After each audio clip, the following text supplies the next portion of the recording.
Oh my gosh. Okay. Hello, world. This is the Game and Watch podcast. This is Finest Dabs coming at you right here with the rest of you. We have Too Tall Below. We have Matt the Bliss coming at you. And Too Tall the host jumping in last minute to take over. Too Tall, it's all yours, my friend. Hey, what's going on, con folks out there? Welcome to number 80 of the Game and Watch podcast. Episode 80, viewers, listeners alike, thank you for tuning in. I'm your boy, Justin Reed, aka Too Tall for You Fool. Finance Stabs, OVG, RView Gaming himself is in the building, and Matthew Bliss, he is a man of many names.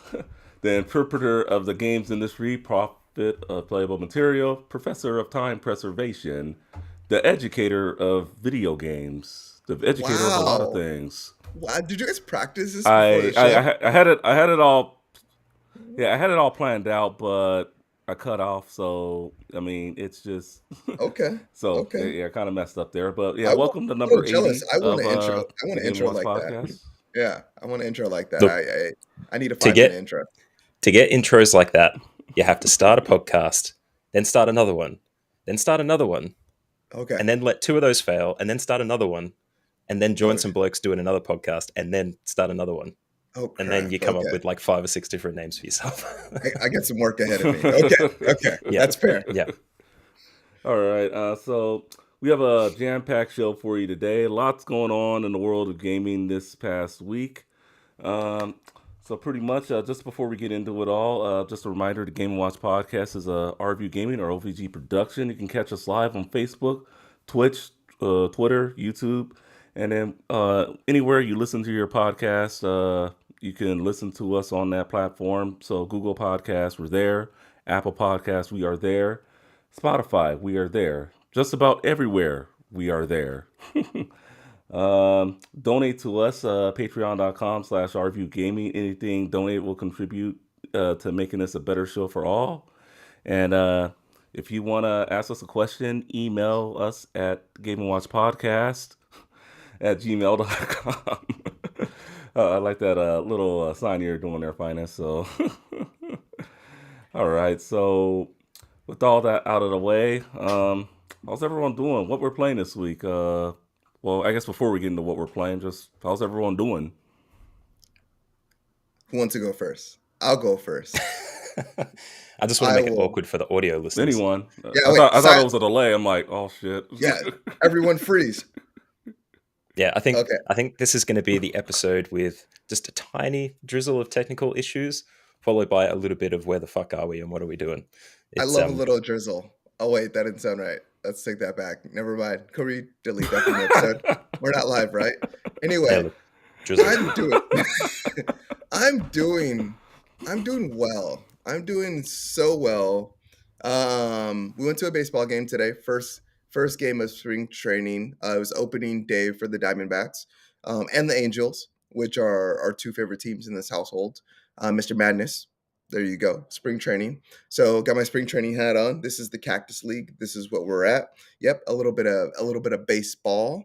Yeah, it was a good time. It was a wonderful time spending time with the family, out and about, watching the Diamondbacks lose. And then on top of that, it is my wife's birthday in a couple hours. So yeah, at midnight tonight, Pacific Coast time, she will be turning an age that I cannot disclose on this podcast. But 21. It's always 21. yeah, sure, why not?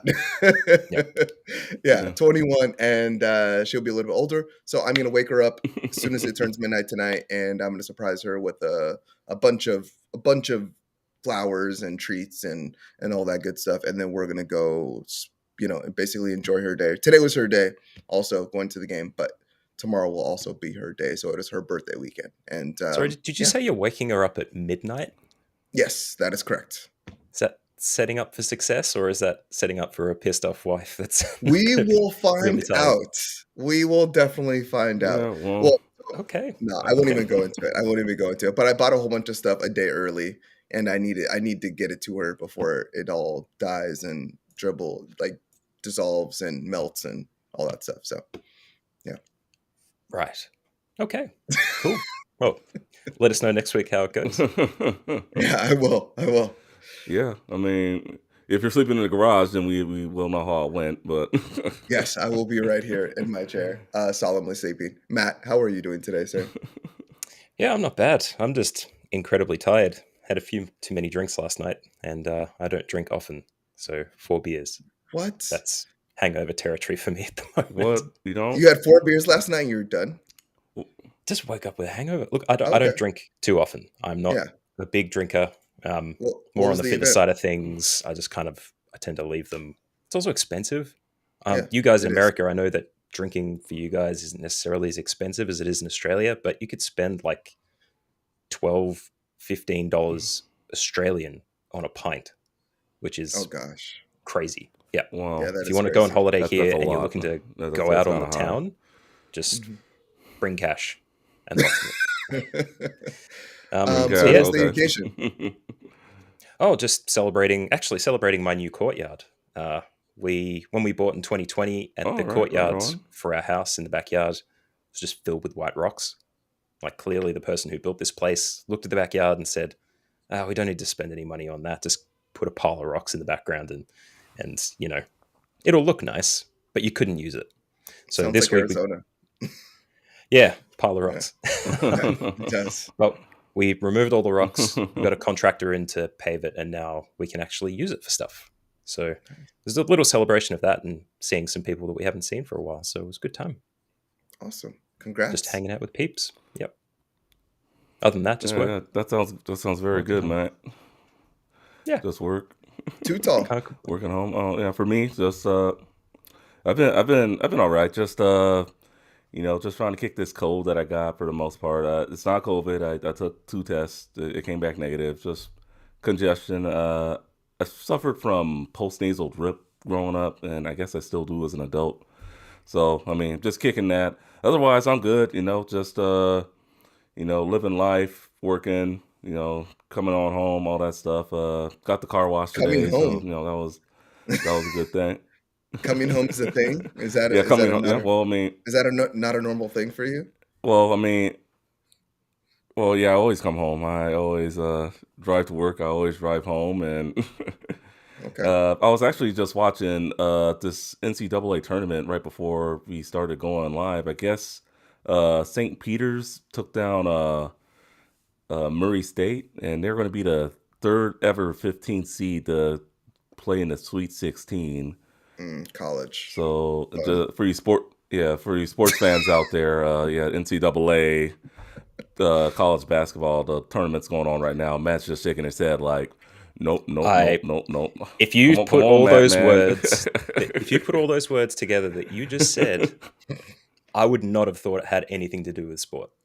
Look, yeah, we had 18 viewers, and just by that statement alone, we dropped down to like 5. So no more talking about Oh. college basketball. No more sports. We're a No gaming more sports podcast. We talk talk. about All video right, I'll games. remember that. Sports video games. Video That's games. Yeah, the yeah. That's that's right. the That's only right. in. Sports Yeah, video games. that's it. That's it. All Speaking of right. which, All right. So I mean that's speaking of video games, what we all playing this week? Any games anyone wants to share? I know Matt, just you're been dying Elden to Ring. share. Elden Ring. Has it been frustrating? Elden No, Ring all day, every I've had a day. great time. Just I had a great time. I'm actually okay. So you're not. So you're lamenting. not. So There is a bit of a technical lag all there, right. though. That sounds good. Audience, So you have. get ready. Justin, All right. Well, what's that's your good. question? hmm What's your question? Oh, I was gonna say, has it been like have you been doing the same thing all over and over again, or have you been making progress in the game? I've been I'm making just curious. I progress. want to know.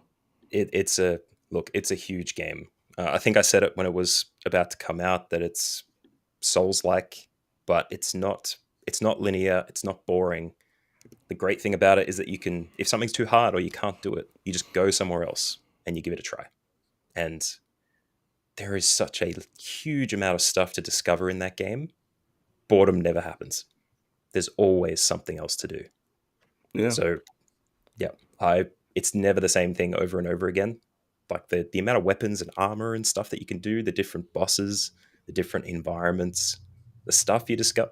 There is never a time where there's not progress being had, and just the environments and stuff is amazing.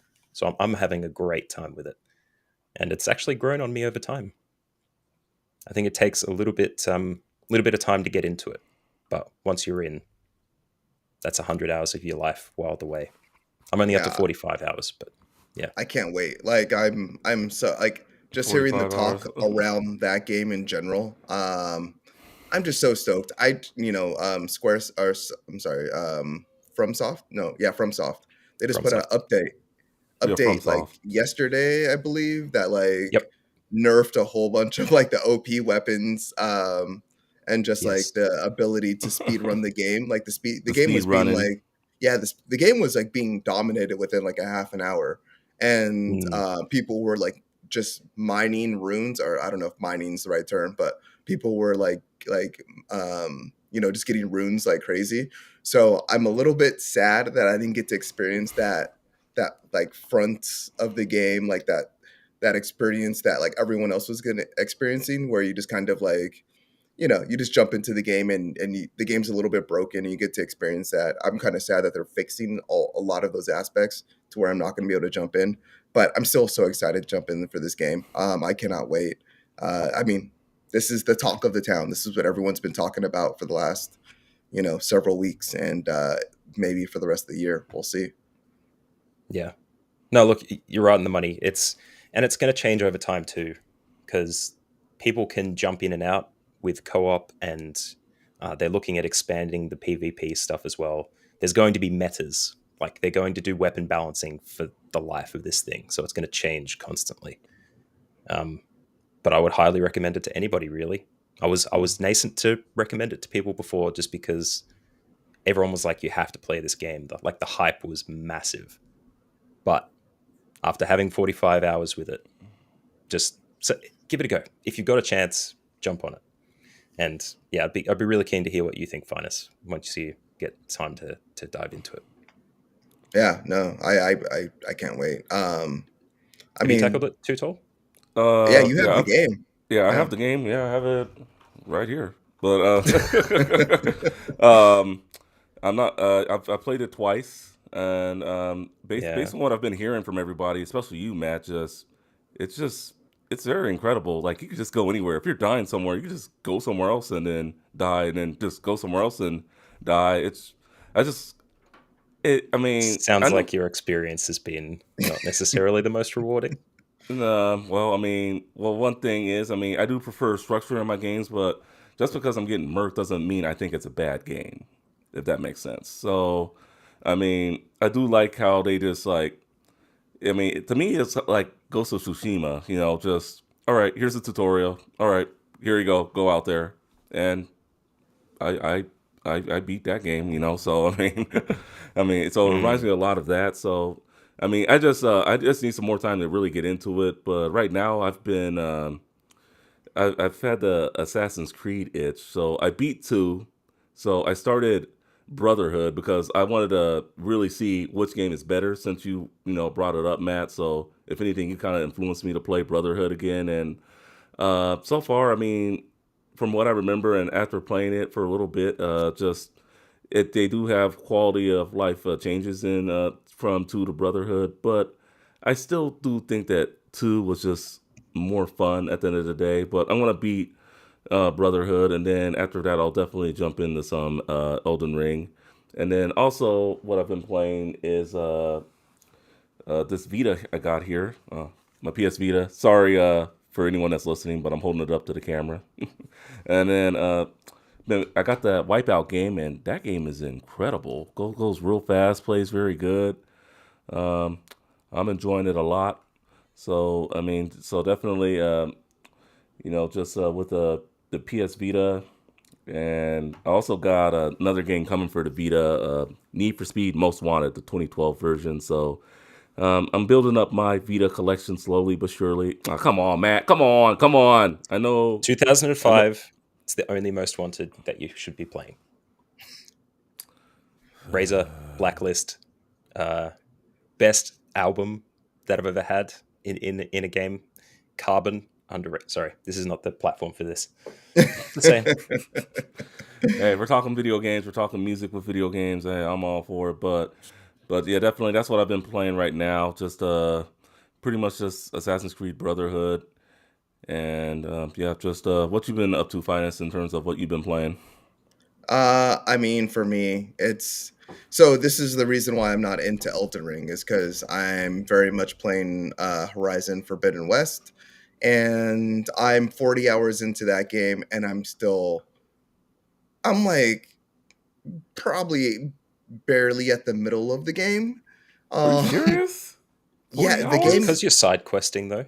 Yeah, I'm so that's the thing. Okay. So before the Game Informer show, I was like, okay, I heard like, oh, when you looked up the game, and you looked up like how many hours it takes to beat the game, it said you can beat the game within 29 hours. And I was like, okay, that's like without doing side quests, that's like beelining the game, like from point A to point B. And I was like, okay, cool. That's what I'm gonna do. And I started doing that. And then like there was all these side quests.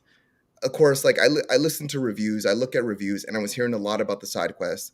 So I did one side quest, and then and then and then as you pick up the game, like especially in the beginning, you're just given side quests, and I did another one, and I did another one, and they all feed into the story of the game, and I was just like, oh my gosh, like these side quests are so good. I keep on getting better armor, better weapons from these side quests, and I just eventually gave up on the fact that like the Game Informer show happened, that that started, that ended, and I was still playing the game, and I'm just like, okay, well, forget all that. Instead of beelining the game, I'm going to tackle this game how I would tackle it, and that's like as a completionist, and I very much am doing everything before I do the main story. So like right now, what am I doing right now? Let's see. So right now I'm I'm with a Karja woman from the first game, and then I am essentially helping her find another person on the other side of this mountain, and then I'm tackling, of course, all these different you know robot dinosaurs and creatures along the way, and then in addition to that, let's see. Yeah, I mean that's essentially it. It's basically like my goal was to find her, and then it turns out she was trying to find someone else, and then we're hunting them down. We're like going to find them, but they're on the other side of a mountain, and the mountain collapsed. So like the entire like that pathway is shut off. So she went off by herself, and now I'm gonna meet her I'm gonna meet her at my hideout to go track this other person down whenever I'm ready. So essentially that quest is ended, and now I'm able to do other things in the meantime. But whenever I'm ready, I'll meet her at my hideout, and then we're gonna head off to the other side of this mountain and go find that other person. But yeah, I love Is the that game. an instance where the quest changed because the environment changed or something? Yeah, essentially. So like essentially like it just cut me off. Like it literally says this quest is on hold Hmm. because I You need have to do to something else. yeah, I need to do something else, and well, essentially all I got to do is go meet her, and then we'll just go to the other side. But it just says on hold for right now until I'm ready. It's just allowing me to do other things because it's very much like there's so much to do in this game. So We. sorry, Oh, there's so there much you there's are. so much yeah, there's so much going on, and yeah, there's just a ton happening. But yeah, the side quests are taking me a really long time. I probably spent as much time on the side quests as I have on the main game. But I But I love the think that's game. okay. Yeah, Like I'm from what enjoying I it. hear from other people, it like if you mainline that thing, you're kind of missing out on the stuff that the game was built for, right? Yeah, Like you got absolutely. the Yeah. beautiful environments, you've got Aloy getting annoyed and talking at you too much. You've got Hmm. all that climbing. The leveling system. Apparently, it's very easy to go through those skill trees like it's nothing. Like Yeah, you get yeah. No, points I've almost everywhere. completed two skill trees already, and I'm like I would say about halfway through the game. I really don't know. I'm about 40 hours through. I played for about Mm. 40 hours so far. So Well, I mean, the 40 the game's hours. yeah. Yeah, 40 hours. That sounds like you're having like a lot of fun with it. But I mean, I know eventually you do want to beat the game and move on to other games like say Elden Ring and maybe jump back into Destiny perhaps or uh, who knows what else is in your All backlog. the above, but yeah, no, I very much wanna. I know once I complete this game, unless there's DLC, and maybe even if there is DLC, I probably won't be coming back to it anytime soon. So I Hmm. want to get the most out of it, and that really large takeaway. So I want to experience of it. I want to experience it as much as I can. So every opportunity I get, I'm playing the game. Look, I think it's an underrated technique to play the games you want and play them at the speed that you would play them normally. Because there's so Mhm. many games coming out now. Like There we're going is. to get into Game Pass a little later on. There's so much good stuff in that Hmm. release this time around. Like, and we got Ragnarok coming. Uh, you still have to jump on Sifu, which I went through. Look, there's so many games at the moment. I think it's okay to take your time, not rush yourself and destroy yourself, especially when it's not really important that you play every single game within the week it's released. Like i'm Yeah, just it's a i'm it's a just not rarity. rushing. Like it's a Mm. rarity when I get 40 hours to put into a game, Yeah. and like that, like it is. Like, when I do, it's very much like, hey, I have to like say like put down like my foot to a degree, like, hey, Yeah. um, spouse, wife, I love you. I'm gonna play this game as much as I can, and like every opportunity I get. So every time you see me, I might be on this game, and it's like, okay, it's like we have an understanding, but yeah, it's not too often where I get to do that. So maybe twice a year where I Well, get there's to a play lot of like one game for 40 lot hours. of rhetoric at the moment about open world games getting bigger and bigger to justify the cost, and it's just not, like, it's not respectful of our time to have Yeah, that happen. you yeah, know absolutely. Too many arguments with wives and husbands. Yeah, Oh yes, yeah, for sure. I know. I can tell you mine. She will get mad if I'm on the games constantly. But I mean, that's why I have this man cave studio that I hang out in, and just play all these games. For the most part. All right, so let's dip into our first story. So let's start with okay. the Nintendo Switch Online. Sure. um, yeah, so looks like the expansion pack, is it really worth it now? Well, they are adding 3 Genesis titles and the Mario Kart Deluxe booster pass is finally in full effect. We'll start with the Genesis games. 3 titles. We have Light Crusader, Super Fantasy Zone, and Alien Soldier. Now, for us Americans out there, Alien Soldier was another game that was exclusively on the Sega channel. So it has been re-released, and I'm sure you can get repro cards somewhere. But for the most part, Alien Soldier, it looks really fun. I mean, and for the most part, I really want to get my hands on it when I get a chance to. But uh, it's like a shooter game. It's from the makers of Gunstar Heroes, I believe. But I mean, from the video I saw earlier on it, it looked really really fun, and I'm just like another game that was just exclusively on the Sega channel. So if you're out here in the States, and give this game a try. I mean, you won't have to deal with the horrible service of the Sega channel, which at the end of the day, well, it was ahead of its time. So you got to give it that much. And then also Mario Kart. We have 8 new courses for Mario Kart 8 Deluxe. We'll start with the Golden Dash Cup, which is Paris Promenade Tour, which is from World Tour, excuse me. Toad Circuit from the 3DS game, Choco Mountain from the N64 game, Coconut Mall, a fan favorite from the Wii. And then we'll go into the second cup, which is Lucky Cat Cup. Where are they coming up with these names? But we get Tokyo Blur, which was in Mario Kart Tour, Shroom Ridge, which was on the DS, and Sky Garden, which was on the Game Boy Advance, and Ninja Hideaway, which was also on Tour. So it's just a lot of stuff that Nintendo fans could look forward to with the Nintendo Switch Online service. Should they get the expansion pack? Should they hold off? Should they just not do anything? What are your guys' thoughts on Nintendo's recent release of content?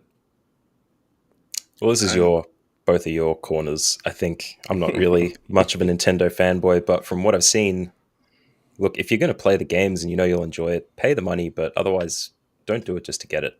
That would be what I'd say. Yeah, I mean, it's still $50 a month.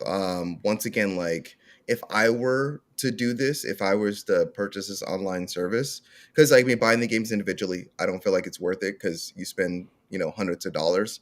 But if I was going to experience these games and do the Switch online, I would wait until like most of this stuff is already out so I can experience all of it or most of it all at one time versus spending like the money or like paying like right now and then when it all as it dribbles out and maybe not getting that like full experience because I mean it's a lot of money, like it adds up quickly. I don't know, and for me it's not worth it, like especially like these Genesis games that are coming out, like they're old school but very much like a lot of these games haven't aged well. It could put a bad taste in your mouth, as very much as a lot of these games have for me, like playing older games, but that's not for everyone. Some people like playing these older games in their current states or the states that they are, being, brought to a newer generation. But yeah, no, I Mm. mean, I I don't know. That's gonna be to each their own. I mean, you have Switch Online. What do you think? Well, I paid for it, and I'm not gonna lie, because of the limited time I've had this weekend, me being a little under the weather, I have not dipped into the new Genesis games that they just released, and I haven't even downloaded the Mario Kart tracks yet. So it will probably be on what I'm playing next week, in terms of what I could tell you about what I think of the courses and all that good stuff. Because right now it's just I hadn't had a chance to dip into it, but I did pay for the expansion pass. I'll let you know if it's worth it. I mean, I think with the if it's a game that you have, whether I don't have Animal Crossing, so I didn't buy it at first, but I do have Mario Kart 8 Deluxe. Well, everyone who owns a Switch should have Mario Kart 8 Deluxe. So I mean, more courses. I mean, why not? And people were talking about Mario Kart 9. This probably is going to be Mario Kart 9 for a lot of people because they're giving you old remastered courses, and just let's see what Nintendo can do with them. Now, as for the Genesis games, I mean, I didn't have a Genesis growing up, and well, I do have the Genesis Mini and a bunch of other compilations. But if they're going to be putting games on this service that not a whole lot of people have played before, and then it could be worth it. Now, like you were saying, finding some of the games may not have aged well, but you know, some people, they probably do like them in their current state. For me, I don't play every retro game I see. If I think it looks bad just based on a video or preview, I'm not gonna dip into it. But if it looks like something I'll have fun with, I'll dip into it, and that's any game for the most part. Is there anything against people just jumping in and out of this online expansion thing for Switch Online? Like you do it for a month, play through your Genesis games, play a few tracks, and then jump out the next month. I Yeah, there's no think Or do you? repercussion. Yeah, Yeah. there is no. I mean, you can pay month to month if you want, but I mean, the way Nintendo has a price, you may as well just pay for it the whole year. I mean that's what I say because you'd be paying more money, especially if you're just doing the basic, because that's only like $20 a year or so. But I know they added more, so I mean, it is what it is with Nintendo. They pretty much they are trying to improve the service. So I mean, they've improved the Ocarina of Time. They just put out F-Zero X, which is probably the best online experience you'll probably get with the N64 games. Me personally, I'm gonna wait to get a N64 style controller like the Tribute 64 from Retrobit because playing those games with a modern controller will probably be a pain for me. So I'm just being honest. All right, Okay. so with that out of the way, let's talk Starfield and everything we need to know about Starfield. So, F man, I'll let you take it away on this one because I know you really wanted to talk some Starfield on this episode. I didn't really want to talk Starfield. I mean, it's just one of the big things that happened this week. Like, it's very much like what's going on in the gaming industry. But beyond that, I mean, It is Starfield, a I big don't know. deal. Yeah, it's a big deal. I'm a Mm. little actually disappointed by the announcements this week regarding Starfield, just What did because we get? we got another trailer, and we got a lot of talk and screenshots about what the game is going to be when it comes out later this year, and it's supposed to come out like November 11, 2022. And right now we just didn't get a lot. We didn't get very much, and I don't know who's clicking, but please stop clicking while I'm talking because it's so distracting.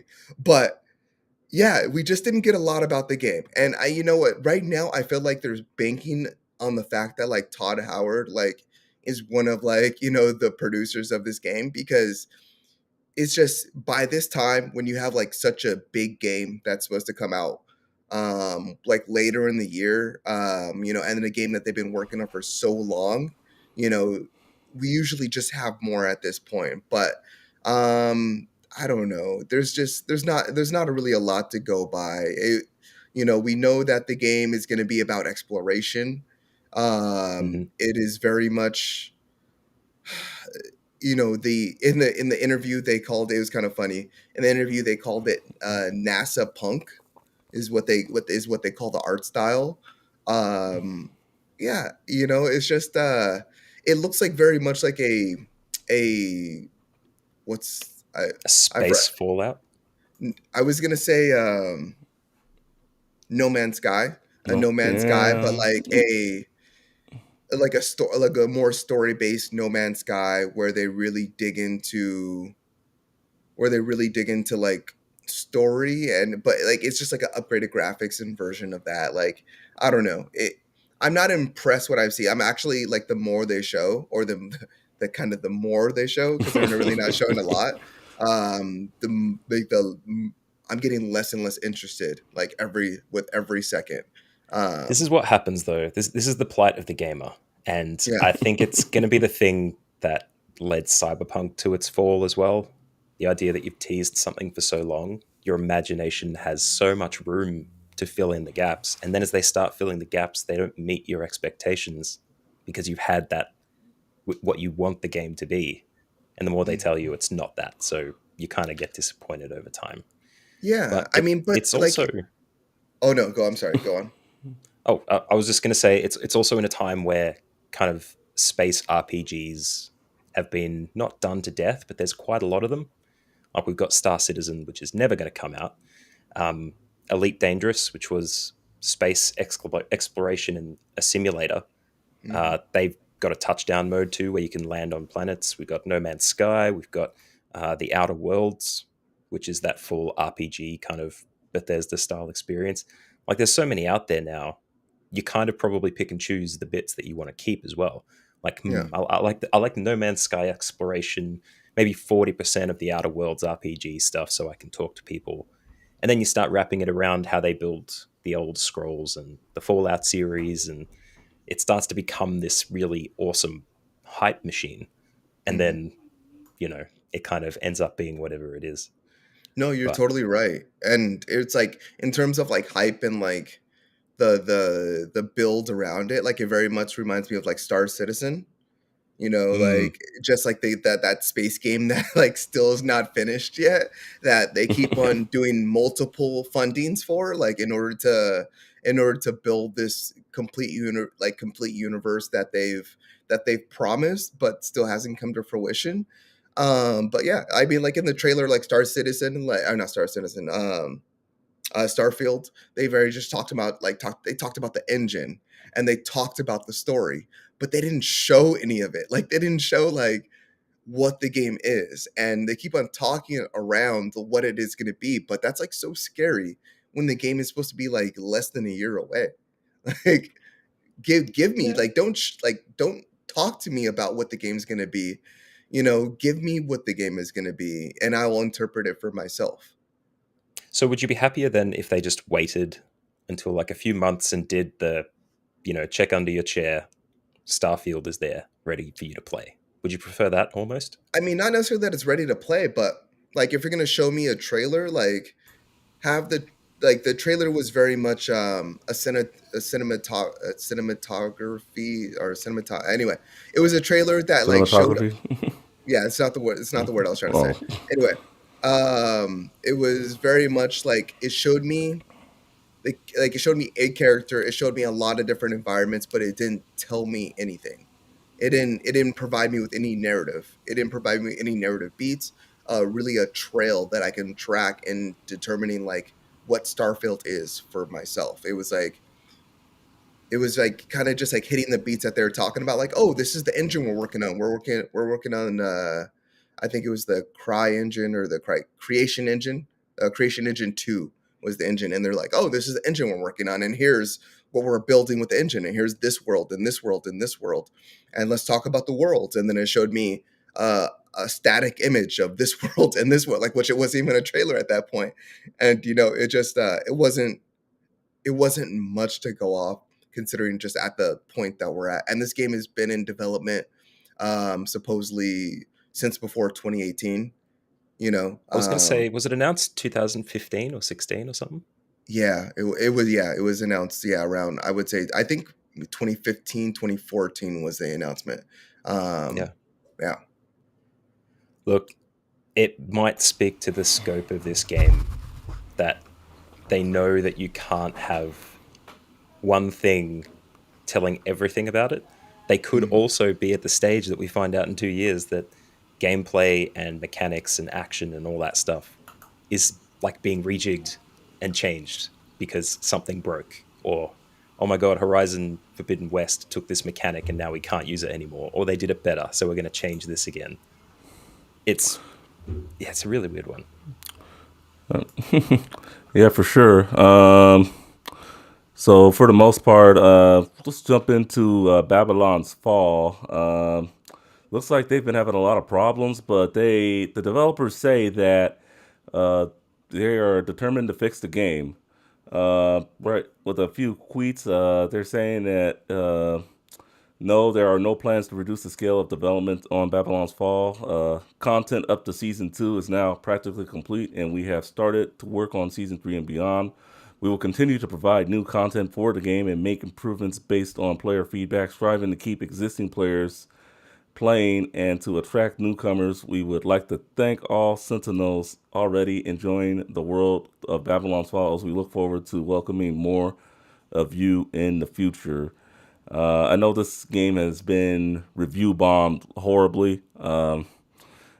So I mean, all they could do really is make better. I mean, looking at this rating here is Metacritic 42, 4 out of 10.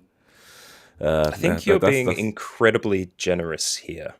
I uh, don't think it's being review bombed. I think everybody has reviewed it badly because Yeah, it's not a good game. I was gonna say the same thing. Review bombed is not the right word because it's not being bombed. It's exactly what Matt was saying. yeah, yeah. I It's mean, just it's Yeah, not a good game based on all the reviews. all and right. you're being very kind. You're not wrong. You know that they're clearly going to continue developing the game, but I I'm think the trying to thing I'm to trying to look for the positive, but yeah, I could yeah, I could kind of tell it wasn't being review bombed. I don't even know why I I said think that. the message that they're trying to send there is that a lot of people have said, "Hey, take this back to brass tacks. It's clearly not a game that everybody wants. We all don't like it. Make it something that we want to play." And they're saying, "No, we're going to keep going.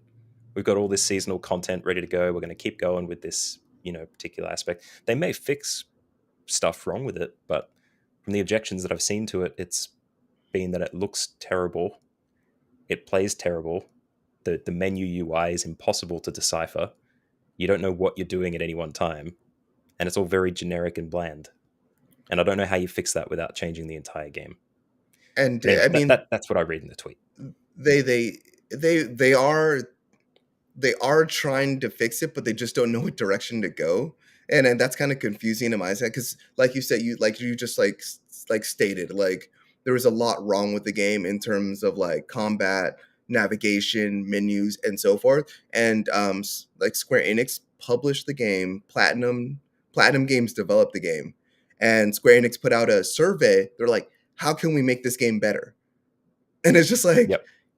if you don't know, like, you should know, because there's like so much wrong with it that like you just need to start from square one. And then starting from square one, you can then of course get to square 78 when you reach that point. But it's, you have to start from the base and the foundation. And until you get that foundation, until you build that up, it doesn't matter what the rest of the game is. But the other great thing about that survey is that anybody can fill it in. So even Yeah. if you haven't played the game, you can give feedback for how they should develop it going forward. It's Mhm. really, they're making some weird decisions here, I think. I'm not sure. Yeah, well, I want to know. I want to meet someone who's played the game and actually enjoyed it, because I've read nothing good about this game, unfortunately. I mean, if I were to choose this and say the latest WWE game, I would probably pick the latest WWE game, which I hear is actually not that bad.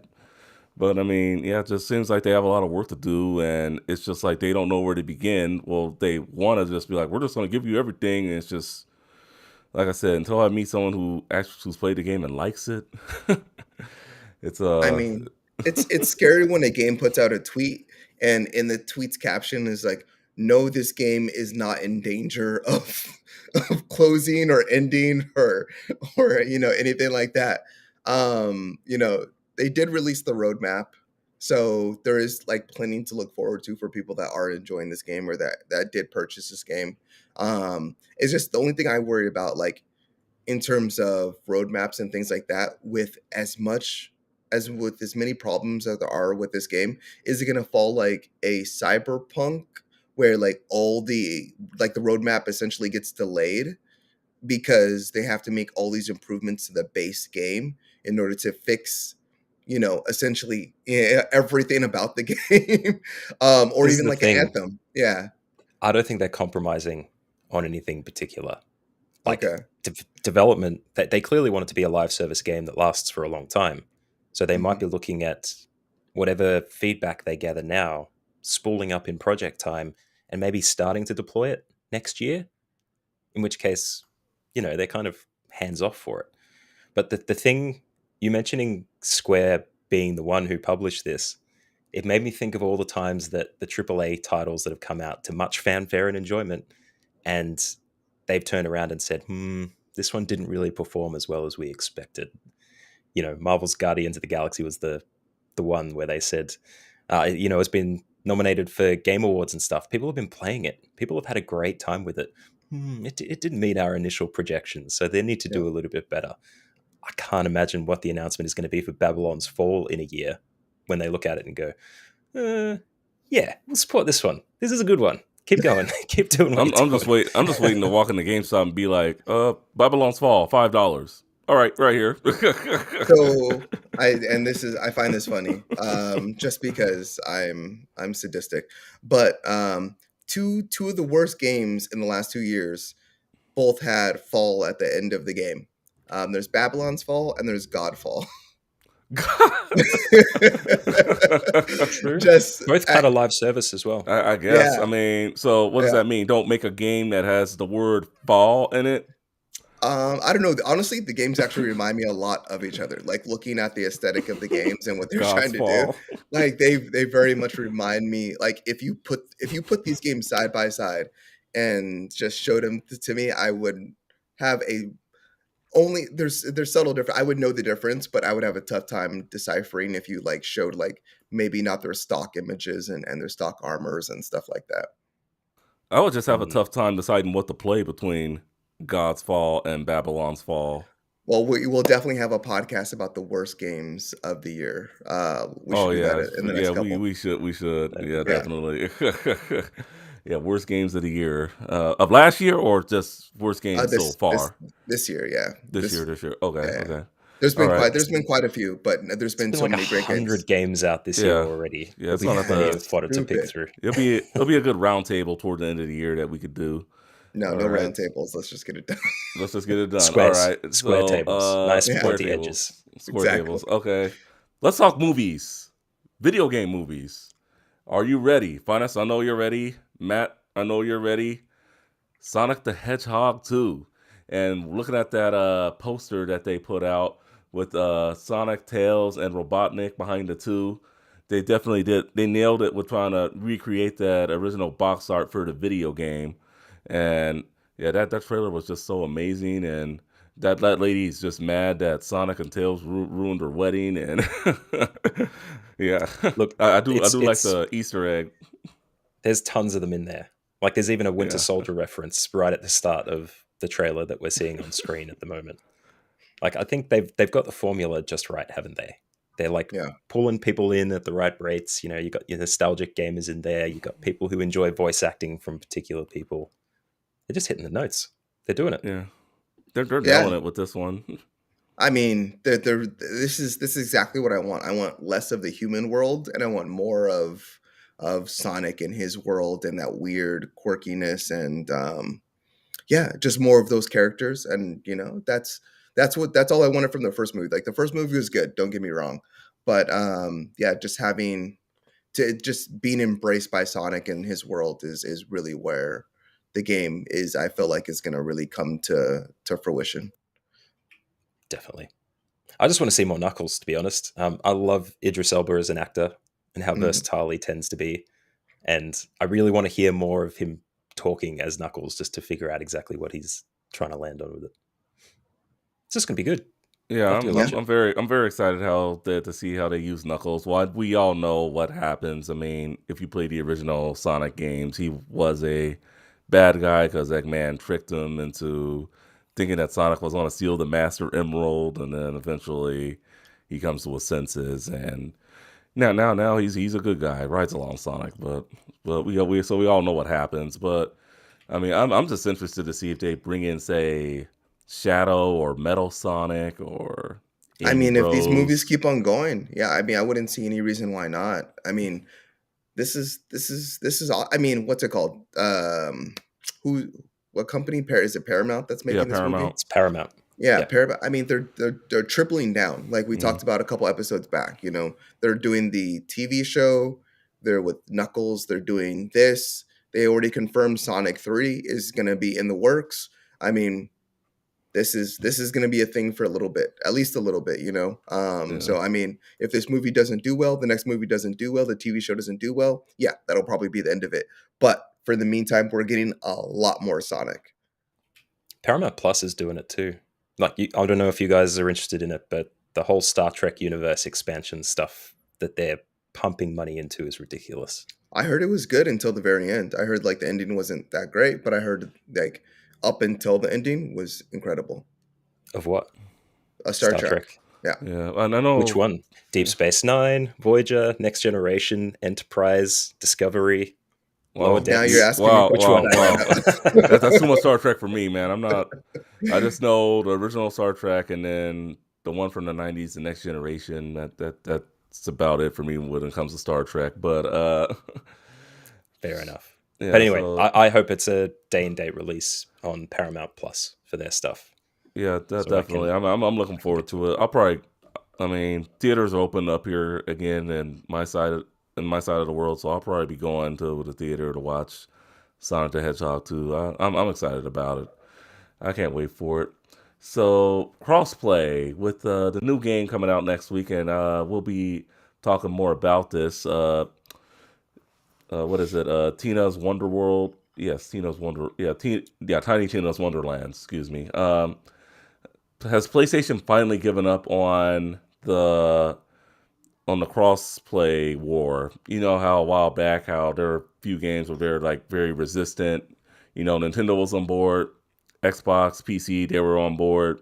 PlayStation didn't want to play nice with the Wonderland's coming out next week. Do you think that PlayStation will eventually cave in to crossplay and just give the fans what they want and just no longer make it a fight, make it a battle? Don't know. It's all about intentions, right? The article that we're referring to for the source of the story this week is uh, making a lot of inferences about some of the posturing that they've done for that. Sony being resistant to discussions of crossplay because they wanted to capitalize on their exclusives lead and being the most popular console with all the best games in the previous generation. But of course, with console availability not being high and people finding other means to play their games, cloud gaming and game subscription services being a lot more prominent, could mean that other services are going to eat their lunch if they don't make this available. So also in a post, well, not post, but currently still in pandemic world, but one where we've we've had to connect socially across different platforms more often than not. Maybe it's them thinking it's the right way to go, especially considering we may be at home again soon and not being able to see each other socially. Look, it's if they do the right thing, they do the right thing. I think I don't think we should shame them for turning about base on this thing. Like if they end up starting to do it because they've realized it's the right thing to do, let's just, clap, move on, and start playing with our mates on Xbox or whatever. I mean, I'm on the other end of that. I totally think we should shame them if they're not providing crossplay. When Yeah, Yeah. when the game is seemingly crossplay everywhere else, like it's like if That it, was the if it, big shame moment, right? Everybody yeah, else said, "Yeah, just let's go," and Sony was like, "No," even though yeah, they and can, they yeah. didn't. Like you could do it at the snap of a switch like that. Like, I mean, it wasn't anything hard. well, no, wouldn't say that much. I mean, because very much like crossplay is something that like we don't see in a lot of games like initially, but it comes out later. But to be like, okay, this game is like crossplay on Xbox, it's a crossplay on PC, it's crossplay on Switch, Steam, Valve, Stadia, and then PlayStation's like over here like, yeah, not for us. Like, just because we don't want to be part of that entire ecosystem is selfish in nature and is like not best for your consumer or your gamer. So I, yeah. I just had a brief connection in my brain. Hmm. What's one of the biggest game franchises that involves playing with other people that you'd see on every single console? Call of Apex Duty. Fortnite. Legends. Fortnite. Okay, no one said Call of Duty, but Call of Oh, Duty is the one I'm thinking of. okay. So, Activision Blizzard, bought out Yeah, by Microsoft, them having yeah, multiple platforms to enable play with others, perhaps day one availability on Game Pass, which costs people $10 to $15 a month. That's going to dime people out of an entire platform purchase just to play this game, unless they can play with other people and enable that crossplay function from Sony into Microsoft and other yeah, avenues to participate. yeah. So maybe that's Sony. them looking at the market in a year and trying to make sure they're in the right position to be able to, make money. Sony needs to start playing nice. I mean, it's bad if Nintendo is even ahead of Sony in this. I mean, because they even put out that trailer a while back with Microsoft about what was it? Minecraft, I believe. I don't know if you guys ever saw that trailer. Don't remember it, but it was like a Nintendo and Xbox trailer. Like you can play Minecraft with each other. Like it pretty much was like a little like saying that hey, we do it, but Sony's not playing nice. So I think it was kind of a shot at them, if anything. But I mean, hopefully they start playing nice, and we see more cross plays in a lot of these games, especially the Cowabunga collection, because I may not get it on a platform that people want to play with me on it, but we'll see what happens there. But just anything in general, I feel should be cross-platform play if the developer can do it. All right. So moving on, Xbox Games Pass update. It seems like we're doing this like every episode, right? Another Yeah. Games Pass update. Oh yeah. This one's warranted, though. It's well worth it. All right, so this one is well worth it. All right, so we're gonna go through the games that are available and then the ones that are leaving. So, uh, March 17th, which is already passed as of the recording of this episode, we're gonna get Shredders and the Dungeon of Nekobwek, the Amulet of Chaos. Shredders will be on cloud, PC, and Xbox Series X, and then the Dungeon of Nekobwek, the Amulet of Chaos, cloud, and console. March 22nd, Tainted Grail Conquest for console. Zero Escape, the non-rare games, cloud, console, and PC. March 24th, Norco for the PC, and F1 2021 for the console. That's going to be through EA Play. March 29th, Crusader Kings 3 for the Xbox Series of Systems. And March 31st, Weird West, cloud, console, and PC. The games that are going to be leaving are, let's see, Shadow Warrior 2. Yeah, is that right? Yeah, Shadow Warrior 2.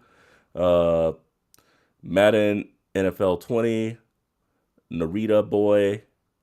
And Destiny 2 Beyond Light, Shadowkeep, and Forsaken and I think one of those DLCs isn't even available anymore. But bottom line, that's leaving on, I believe, at the end of the month, the 31st, and Destiny to April 11th. So, Matt, I know you've been wanting to get into what game should everyone be looking forward to with this recent Game Pass update. Well, that's the thing. There's more that have been released on Game Pass than has been listed here. And apparently one of them was a quick turn. There's a game called Tunic that was released this week.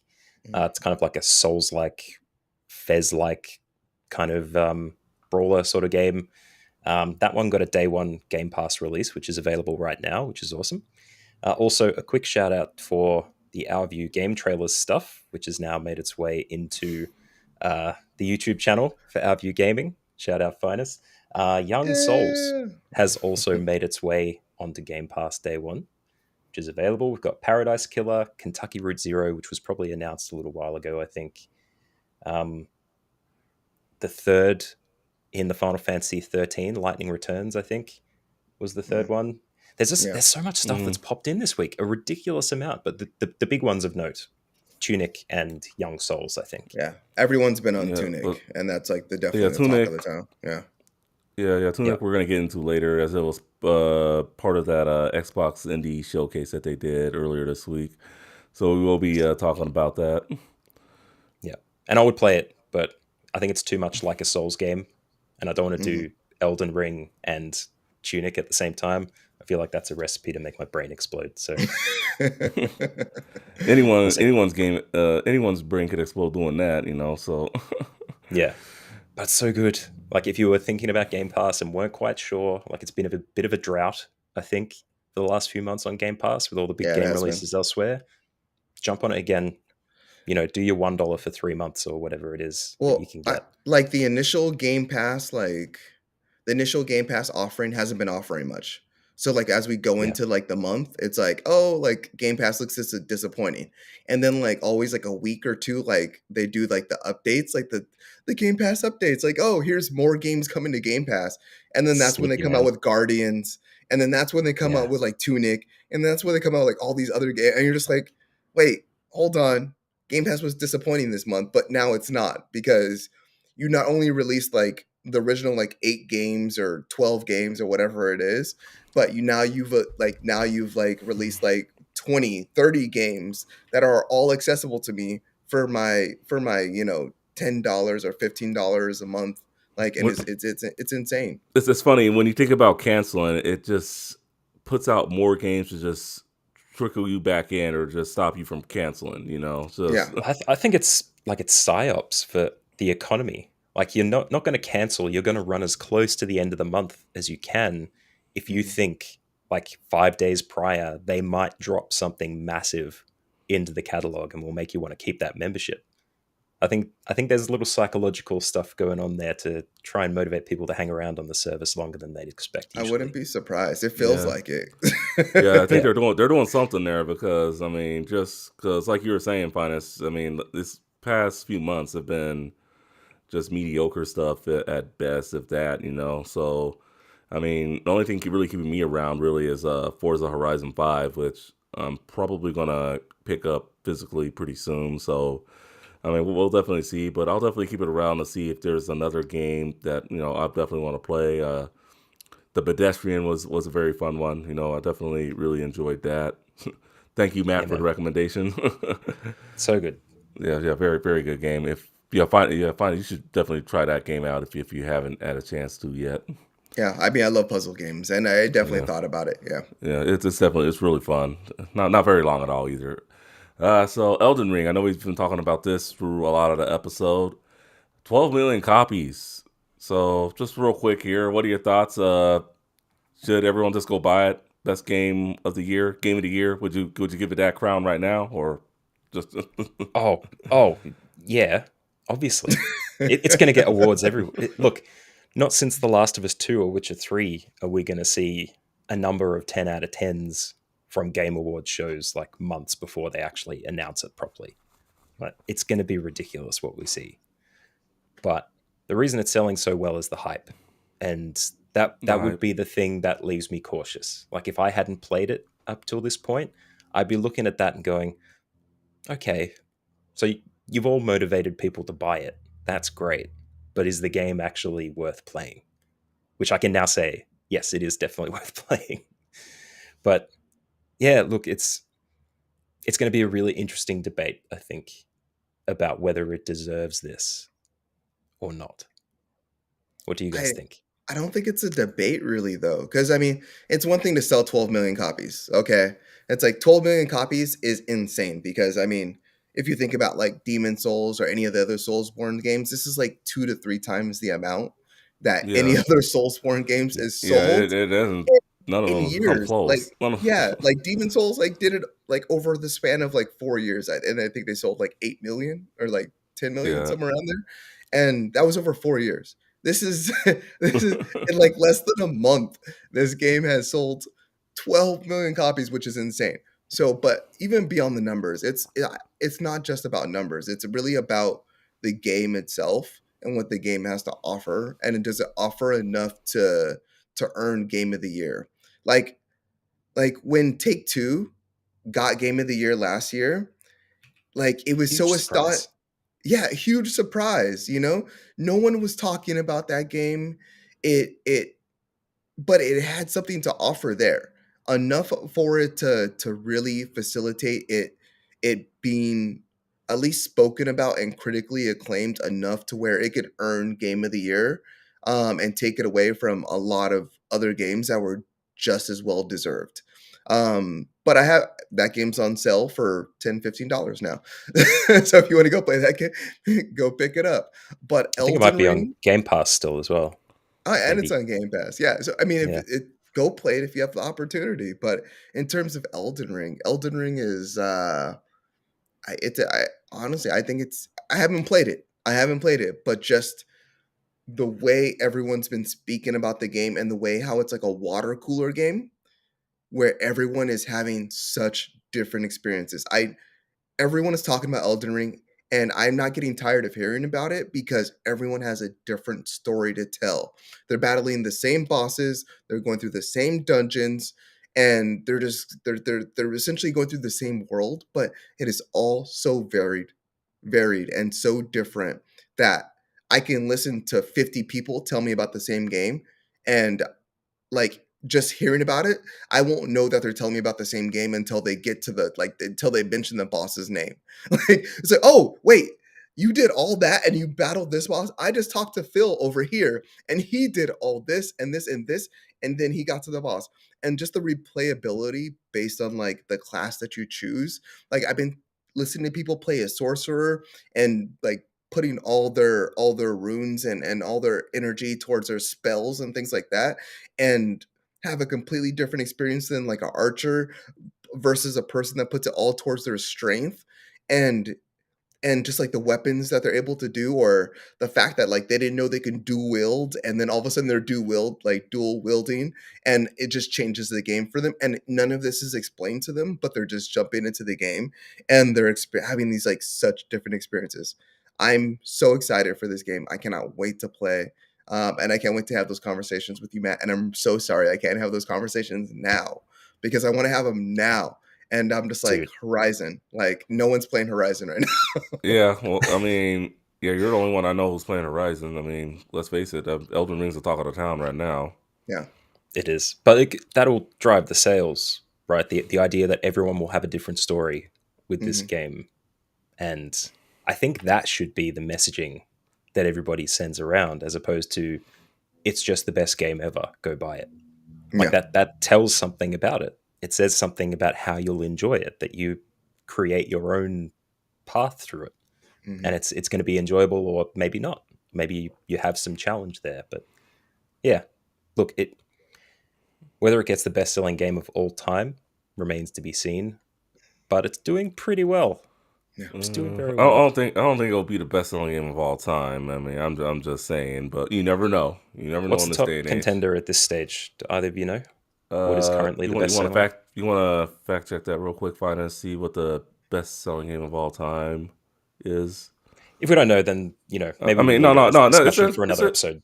It's an interesting question. No, let's No, see it's what it is. Minecraft. Yeah. Minecraft. Okay. Okay, yeah, no, they're not going to get there. But Yeah. look, they've got a good shot. They got a good shot.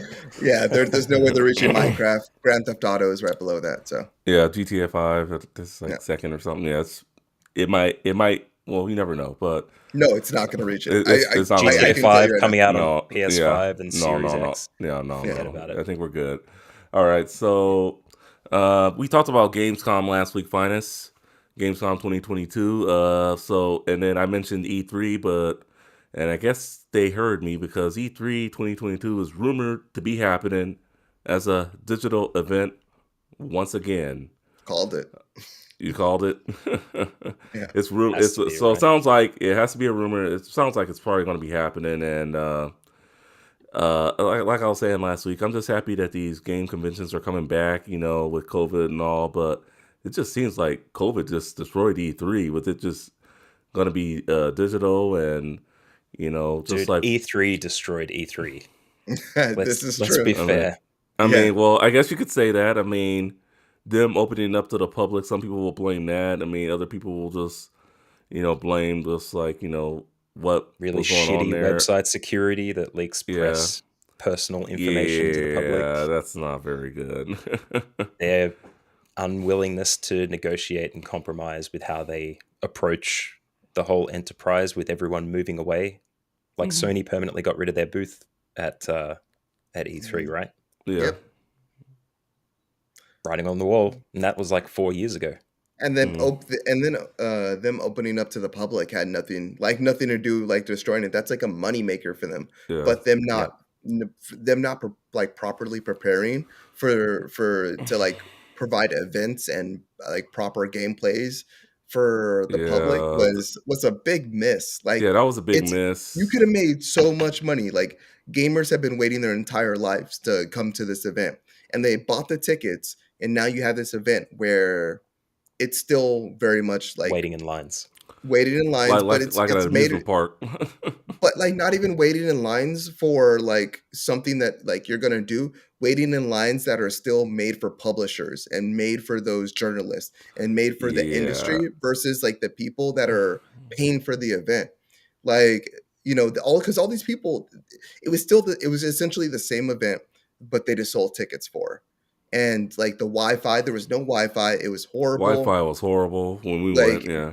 there wasn't enough The secure plugs. the Like security. I have a charging brick now, so if I ever go to an event like that again, I mean, I'll be ready. Because I there got was like my. people camping around Yeah. plugs. Like Yeah. it was like the Fry Festival of video games. It was it was Yeah. bad. It was just like it was not made for the people that paid for the And event, then which is a mistake. another thing was the security. If you were there like right at 10 a.m. or 11 a.m. or whatever time it opened, they're just supposed to do checks, weapons checks, and all that stuff. No, they just pretty much just let everybody in, and it's just like anyone could have brought like it could have been a mass shooting at one of these events. I mean, I hate to say it, but An illusion of safety. yeah, And they just look, I think it changed their tack with how they talk about it too, because every single year in the run up to E3, when there was a physical thing about to happen, there'd always be a leaked slide deck of them talking about influencer activations and their getting people in there to influence more of the public to attend, and the whole social manipulation of trying to boost the event and its popularity. Like, I think everything, looking back on it now, it's really, they'd be saving their money if it was an all digital event. And if Yeah. it went away in a couple of years, I don't think anybody would be missing out, except for those who obviously prefer the physical conventions. But there's plenty Yeah. of those around anyway, right? yeah. I mean, there's one in your own city. I mean, some are current game themed. A lot of them are retro game themed, and just you can go to a lot of those events. Sit down, play games, buy stuff, buy a lot of collectibles. So The there are a lot of name expos that go on. What were you saying, Finest? Oh no, I was just saying the name has so much cachet. Like I feel like people would miss it if it wasn't around. Like even though it's not its former self, I think people would miss it. And I think that's why people are still so willing to really like have hope for something that's currently hasn't been showed to us. People are very much hoping for E3 to become, what it was. This huge experience where you got to hear about the the the the greatest announcements throughout the year. It was like Christmas. Like every E3 was like Christmas. Like E3's coming. Like, what announcements are we gonna hear? Everyone's glued to their computers. Everyone wants to be there, but they can't be there, and they're just really like looking forward to this like one time a year thing Now that you only don't have that happens. anymore. Yeah, we don't have that. No one really cared. Like, not no one, but it's not cared about how it once was. And I think Mm. that's the biggest Well, thing. But yeah, I'm curious to see who the ESA gets to, how like the publishers and the developers respond to them saying that, like, hey, we're going to host another digital event. And I'm curious to see who they bring in, because very much if the developers and publishers are like, hey, we want to be a part of this, then what does the ESA really have?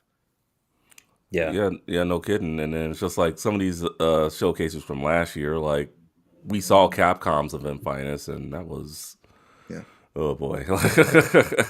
I mean, yeah, it's just really the announcements, because it's just like people just announce stuff whenever. Like Nintendo could just pop out a direct tomorrow and just be like, all right, we're doing this. Like they don't need E3. They just, they did it, because E3 would, they be their sponsor, just put their name on all the lanyards, the Nintendo Switch lanyards, that we would be walking around with. So It's a whole But different Finest is landscape.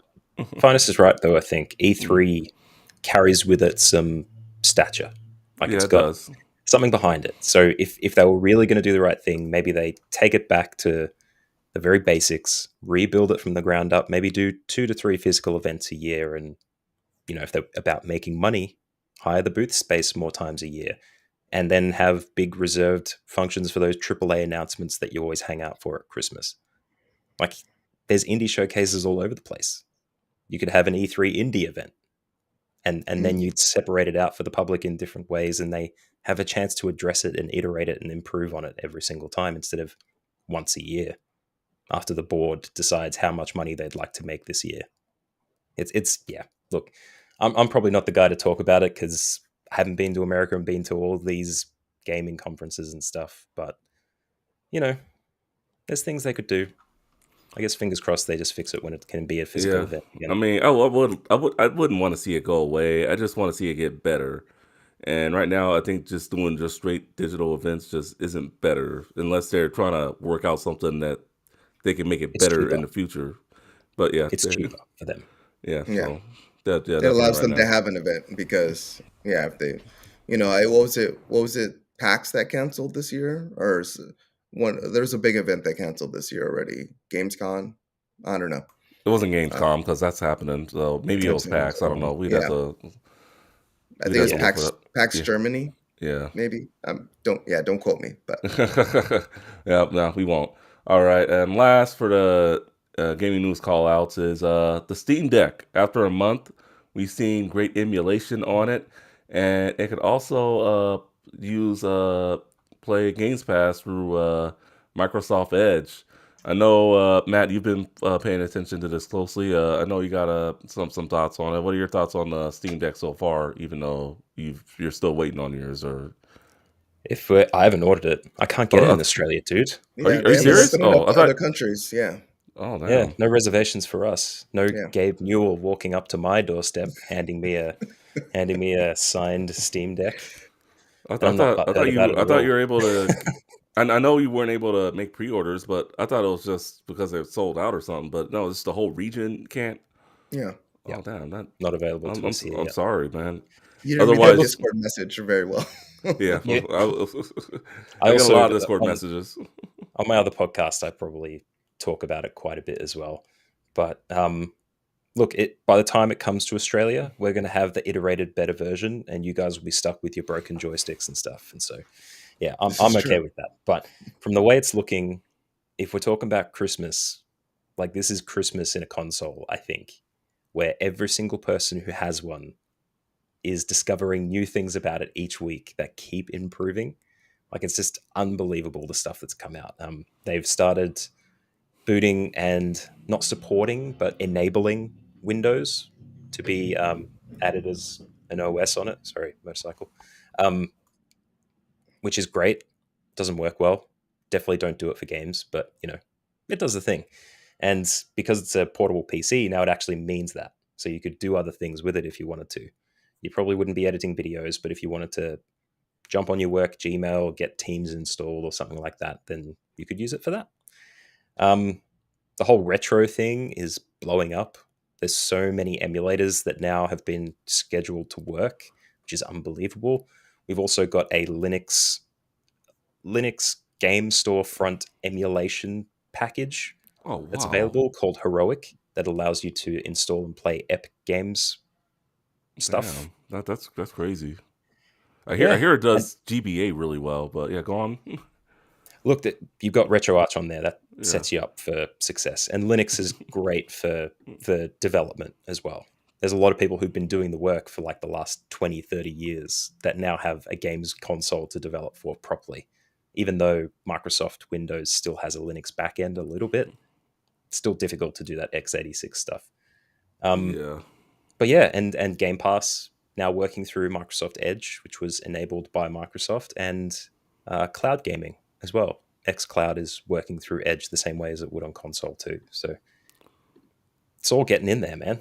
Sounds like I need to put down my $5, but I know my wife would kill me if I buy another game console right now. But I think the way that it looked, there was going to be people who were going to be after Q2 next year, and they're starting to shift those orders up a little bit as they increase production. So I guess that's more to the point. If you do put a reservation down now, you kind of have 3 days after they confirm that you'll get it to pay for it. If it's going to be sooner than you expect, then, but if you think that you will be able to pay for it, getting that reservation in to jump into the line just to see what happens might be a good idea. Because I think it's only $5 down to reserve it. That's right. And then save yourself the decision down the track. All the people that don't purchase it, and it goes to the next people in the reservation. So, very much they're fulfilling orders faster than expected because there's a lot of people that are not purchasing it. That's right. But a lot of people that are also. Yeah. What do you want to see? Some glorious meme-based shit posting about people disappointed that they're not in Q2 or late Q2. Head to Reddit and go to the Steam Deck subreddit. There's a lot of pretty funny ones in there. Did you pre-order one? Yeah, I thought about it. No, I haven't pre-ordered it. I should. I'm going to. I'm going to do it. I'm thinking about it, Matt. If I were to pre-order it, and if I were just willing to sell it, if I were to buy it, would you be willing to buy it off me if you really wanted it? I'm just asking. As long as you're not scalping it. I'd give you a fair price. I'd give you cost. At cost is fair price. Give you a fair price plus shipping. The shipping we'd have to probably split. I'd be willing to split the shipping with you, but that's very kind of you. But I would wait personally. Okay, I'm just saying, waiting until it comes out here because, like, if I purchase it from you, but it gets shipped to Australia, if I want support from Valve to get a replacement, I might have to go through you, or because it's left your country, I might need to do some backflips and loop-de-loops to just try and make that happen. And that's the thing. This is okay. I get what you're saying. This isn't a back of the truck kind of hastily put together thing you buy off the internet that was produced in China in someone's backyard. Like, this is a Valve supported console, so going about it the right way for the warranties and stuff would be a really good idea, I think. But thank you for the offer. I really appreciate it. Okay, yeah, I figured I'd just ask. Yeah, I mean, you do put it that way. It's not one of these, cheap emulation Chinese boxes that come from the other side of the world, for $200-$300. So, but for the rest of the community watching, I mean, we have Too Tall here that's offering up to buy consoles for people. So you can email Too Tall. You can use his multiple accounts to have 5 or 6 different reservations, and maybe offer it to the Game & Watch crew. Sounds good. Yeah, definitely. Well, I mean, with Celine's partner Apollo, I mean, I know, didn't he order one? I don't know if he got it yet, but yeah, we haven't heard any updates about that. But but definitely, hopefully when he does get it, she comes on, brings it on, and just shows us all the features, and then that would make my decision a lot easier for sure. I just would like to see the price go down just a little bit, but I'd want the mid level. Yeah, but the mid level one, I mean, that'd be good enough for me. The trick The I trick feel will like be you're looking at the custom game. Like there are people that are changing out the hardware in this already, doing all the Oh, wrong things, but the more people do it and practice it, the more they'll be able to safely tell you how to do it. So when you buy the lowest tier one and you want a 2 terabyte NVMe drive in there, you can just swap it out yourself. That would be the thing to watch out for if you want to go for the lower tiers. Sorry, Finest, you were saying. mhm. no. I feel like Justin was gonna move on, and I haven't had an opportunity to jump in yet. So I just Oh, wanted to just This is be my able to jump section. No, it's not. Go ahead. in. No, I was just saying because I mean I've been, of course, like just looking at the news and seeing the Steam Deck news and stuff like that. So one, if you are getting a Steam Deck in the mail and they are sending that notification to you, make sure you're home because a lot of Steam Decks are getting stolen. Because the labeling clearly says Steam Deck on the packaging. So that's been happening quite a bit. So very much a PSA right here. Guard your Steam Mhm. Decks. But beyond that, yeah, no, I think it's all like awesome, just the amount of updates that they're coming out with. I was watching a video from Linus earlier this week, not Finus, but Linus.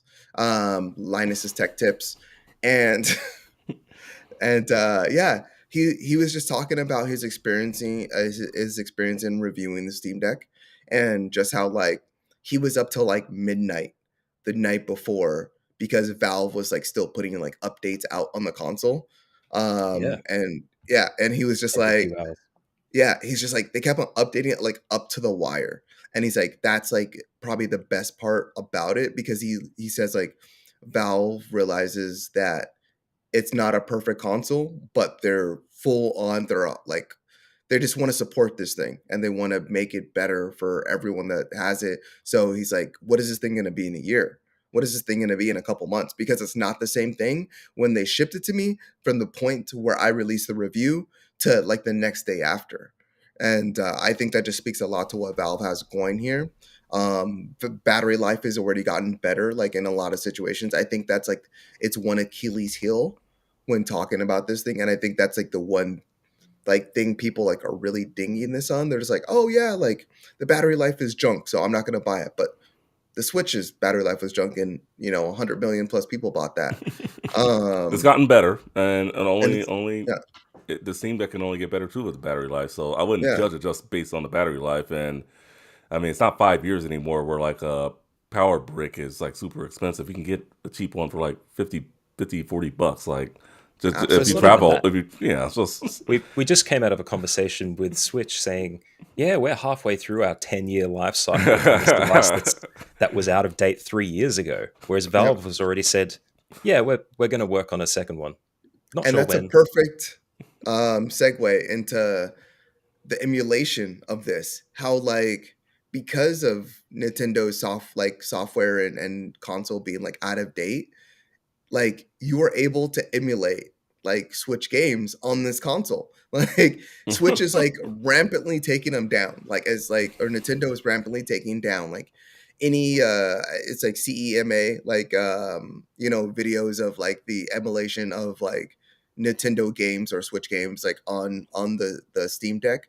But it's out there. Like you can yeah, emulate Nintendo games, Nintendo Switch games on this console and it looks better, the controls are better. This plays console better. is it plays better. It is more it is better geared to the games than Nintendo's own console. And that's just amazing. I mean, that makes me want this so bad. Like if you're like, hey, if Justin, you always ask me, do I want to Switch? No, I want this to play Switch games. This is my Switch that I've wanted all this time to play Switch games. But even beyond that, you have PS1, you have PS2, you have Dreamcast, you have PSP, you have PS3, and you have Xbox games and current generation games that are all coming out to this That's a lot of platform games that you can that are play. all accessible to this platform. And I'm just awe stricken by it. I've there's like only a couple things I've been really hyped for this year. Steam Deck is definitely at the top of that list. Like if you were to like to offer me Really, a PlayStation 5 right now and a Steam Deck, I would choose a Steam Deck. Just flat really, out. okay, Yeah. okay. See, this is the bit that mystifies me about it, though, because you can buy a computer for more expensive, admittedly, but Mhm. you'd be able to do all the things that you're talking about. Like, people have been working on this stuff for years. Mhm. Linux-based emulation has been like a niche corner of emulation just because it's not a popular operating system, at least as popular as Windows would be. But that's the glory of the Steam Deck, that they've pumped excellent parts into this thing, and they're using an OS that's accessible and available broadly across the environment. They haven't built their own. It's not something that's been, custom designed and can't be altered. Like, it's all open and customizable. This is what computing has been like for ages. And this could be like that thing that bridges the gap, or makes people think, hey, maybe custom computers is where I should go, because I realize I don't need to play chess with my mates on a rooftop party or whatever other bullcrap that Nintendo was trying to sell with the Switch initially. But yeah, custom computing, man. I mean, I talked I'm about happy this to wait. on. Oh, Sorry, I was I mean, just going to say, I'm happy to wait like a year for you guys to be like, man, my Steam Deck just isn't customizable enough. And then we can start having a conversation about custom computers, and I'll be well, home that already. and that's that. I mean, that's what I talked about on the Game Informer, like the podcast when we were talking about the Steam Deck, was just like the reason why I like this thing is because it's ready to go out of the box. There's no Yeah. configuration. There's no, like, I'm a console gamer through and through. It's just a handheld that I can pick up. Yes, I can play with the configurations and the settings and things like that, but it's just ready to go. Like if I buy another PC, like I need that thing ready to go. Like if I buy, I'm gonna buy a top of the line because I just want it to go and I don't want to have to worry about switching out parts or changing things in a like at least like 5 to 10 years. And I just want it ready to go. And that's what the Steam Deck is for me as a console gamer. I'm just like, I can pick it up, I download a game, and I play. And that's yeah. But That's I'll wait for it. I'll wait for that one day where you're like, oh man, Elden Ring, I could get like an extra 10 frames per second if I just swap out the CPU. Matt, can you recommend a good CPU? And I'll be like, yes, man, a Ryzen 9, it'll be perfect for it. Just slap I that need baby that. straight in. I need that like I need like That's a pre 10 frames, like a future, like it's like already knows like the 10 frames I want before I actually like get them, and then Well, that's the funnily future of enough, gaming. that technology already exists a little bit in its What? infancy. There are some games that do pre-frame rendering to increase the fidelity of the experience by predicting what you'll be doing next, and it boots up. Oh This is wow. all graphics card stuff, man. Look, Yeah. we're already talking about custom computer stuff and graphics chipsets, and we're talking about dude. Guaranteed, 6 months to a year, we'll be having different conversations about this thing. I look forward Yeah, to and that. I mean, I look Yeah. forward to it also because this thing, it seems the sky's the limit with this thing, and even if I don't pre-order one, I could pre-order one, 2 years from now. It'll just be something different. Like, oh, you could do this, you could do this, you could do this, and maybe that's what I'm just waiting on, just to see what's the maximum I can get out of this thing. Yeah. They already said number 2 is going to come out, so you can probably look forward to that. And I would say 2 years. I Yeah, think 2 years. Okay. I think another version of this is coming out. So 2020, what is that? 2022. So 2024. 2024, 2025. And it's all going to depend on, like, the great thing about it is they're not developing for the platform, so the hardware can come out at different times to upgrades to the operating system and the software.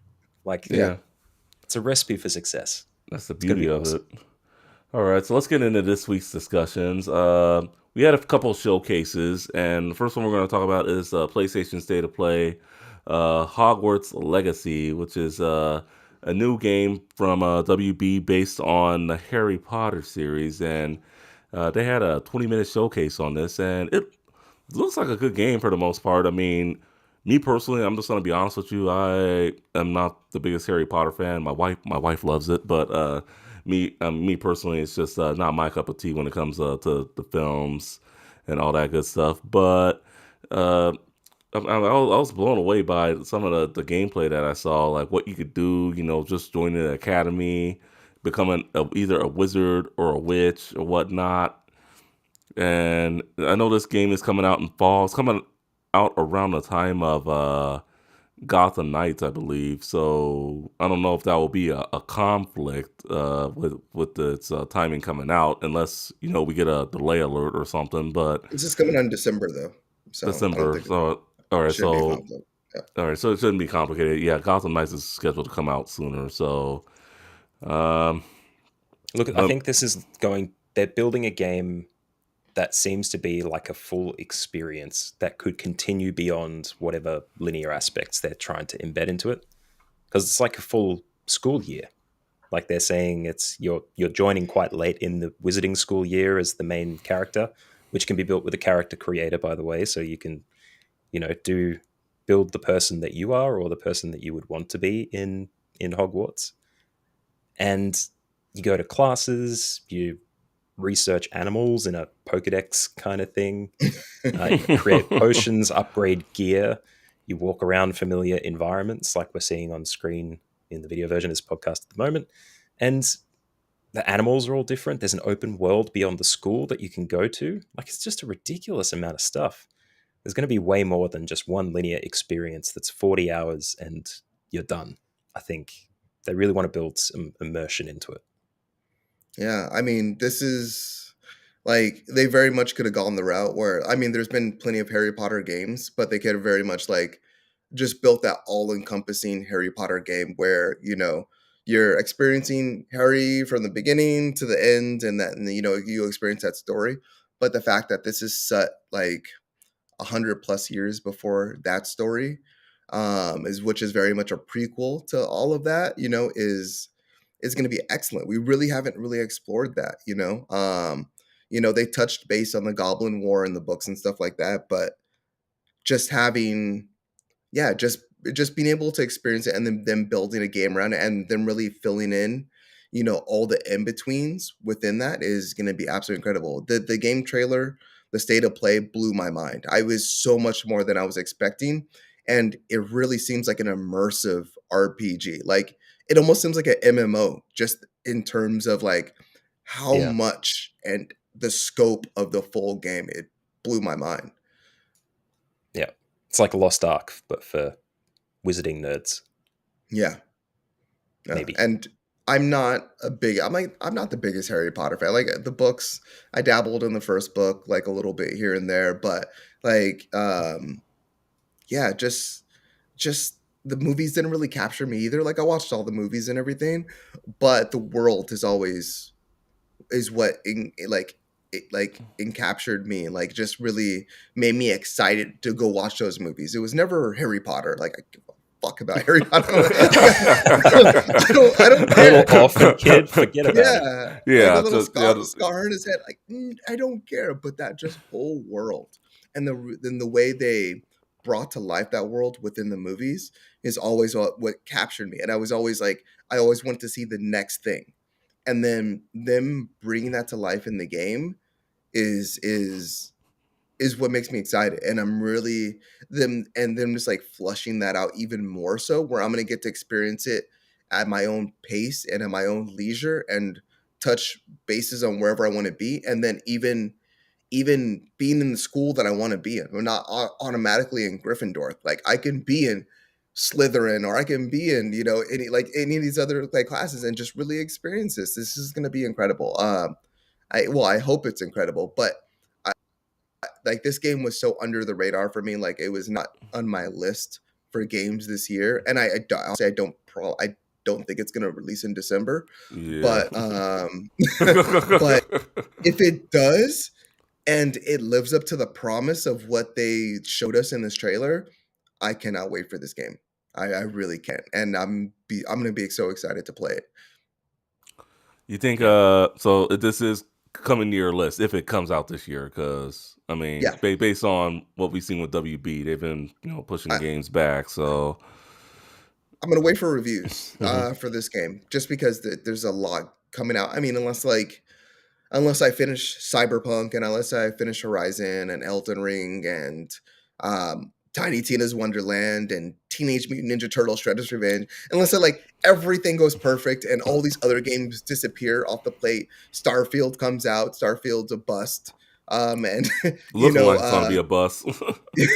the Gotham Knights, is it like everything would have to fall off the table before this game in order for me to like really like be like, yeah, I'm gonna pick up this game for sure as of right now. But I'm very excited for the game, which I could not say a week ago. Yeah, I Yeah. mean, it looks very impressive to me. I mean, it definitely took me by surprise. I mean, it looks like a game I could get into.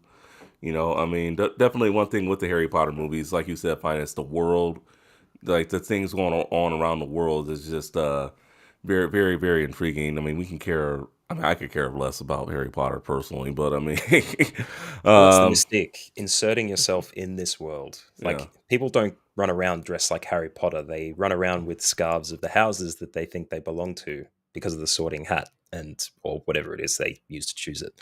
That quiz on BuzzFeed that they did a few years ago.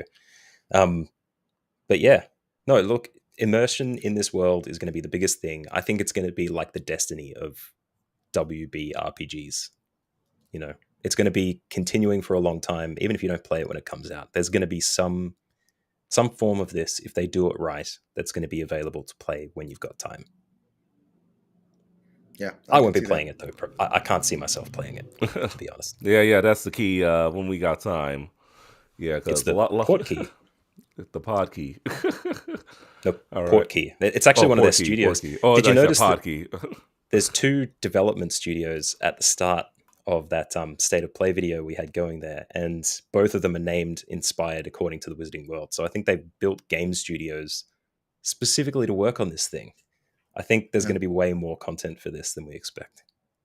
Yeah, I mean, this game has been another game that's just been in development for a long time. I think seven years ago they announced that they were working on this game. 7. Yeah, Wow. that's a long I'm pretty time. sure. Yeah, And if you need anything to sell you on it, look for memes about comparing Harry Potter and the Chamber of Secrets on PS1 and then Hogwarts Legacy. And that seems to be what everyone's resting their hat on at the moment. yeah. For just speaking to this real quickly before we move on, but for all those people that like say they're not going to play this game because of the creator, um, really, like this is like honestly beyond that. Like this, the creator had his books. You've already read them. You've already given him his money. This is a world that exists now because of him. You're talking But about J.K. Rowling? yeah, or I'm sorry. It's the woman. I'm sorry. You mean the person who wrote the books that Yeah, had a very strong, outspoken anti-transitioning message? Oh yeah. yeah. I'm sorry. Oh, Did I oh say he? yeah. You Yeah. did.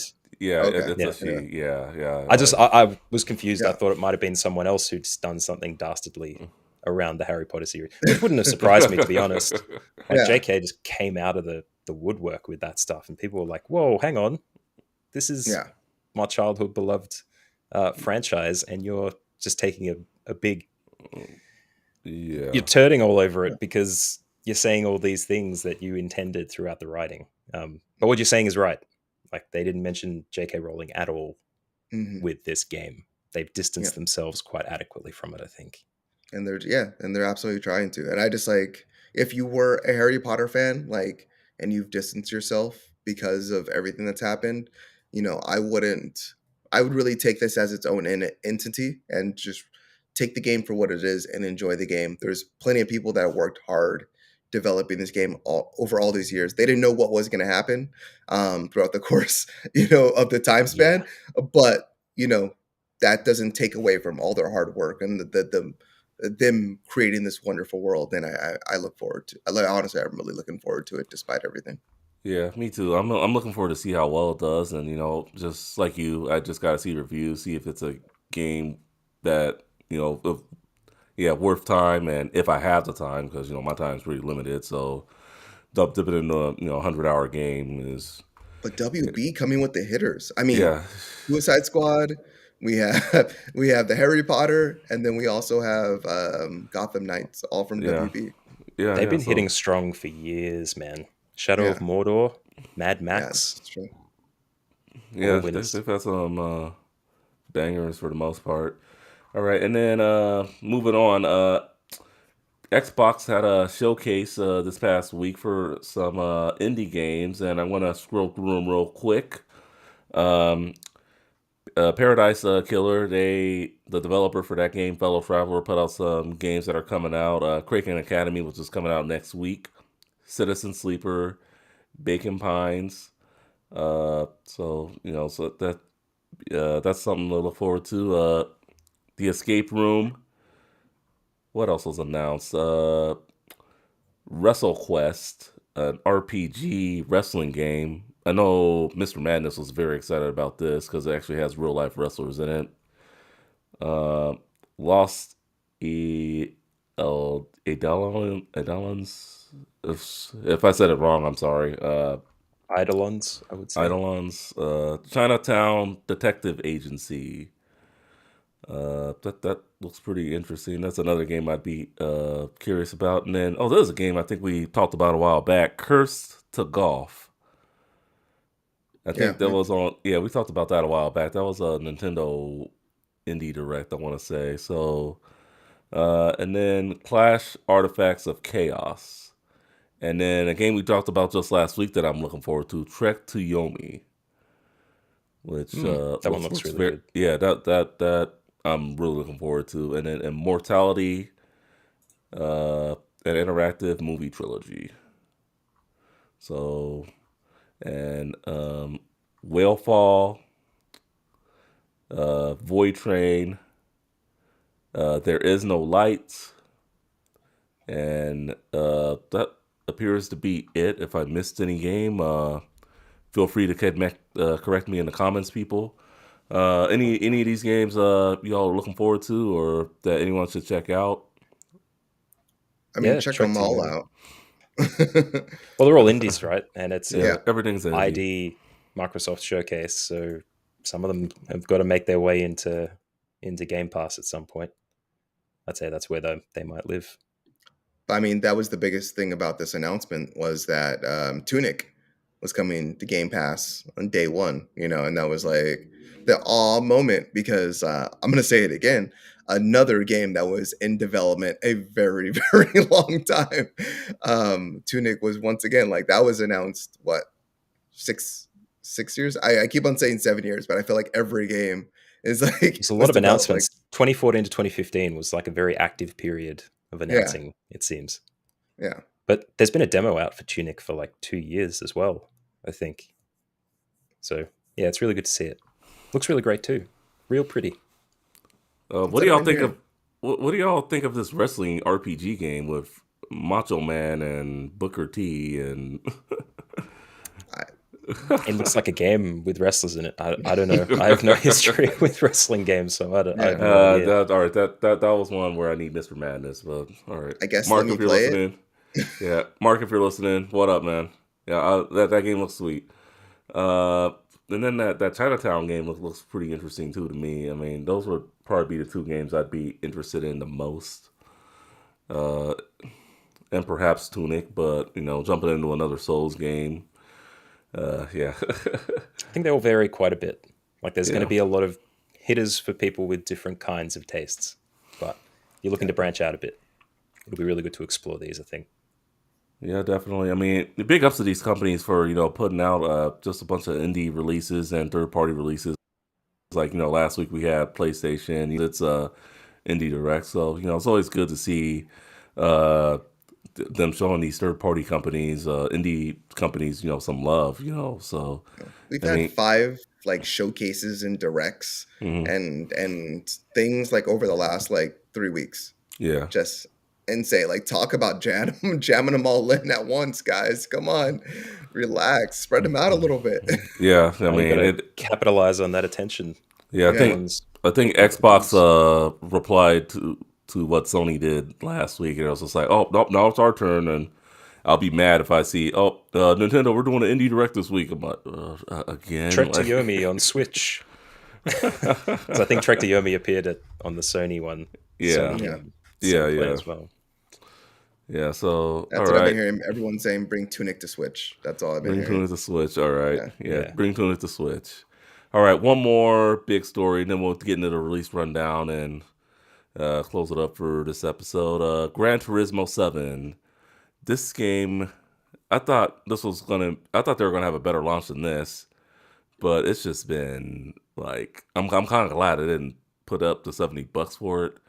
I mean, right now between Forza Horizon 5 and this game, I would say Forza is a much better racing experience if you want to play it. First problem is the microtransactions, and let's see, it's getting a lower Metacritic score as we speak. They put out a patch, but now it's making it harder to earn cars, and some of these rates are just ridiculous. Like to just get a single car, like let me see here. If $20 will get you 2 million credits, but if you want a car for say 3 million credits, you're pretty much gonna have to put up $40 worth of credits just to get that car. I mean, they say it's a car collecting game, but no one should have to pay that much or grind that much. I mean, Forza. I mean, let's be real. I mean, some of the cars can be a little complicated to get, but I don't ever think that it's a Just it grind. vomits carts at you.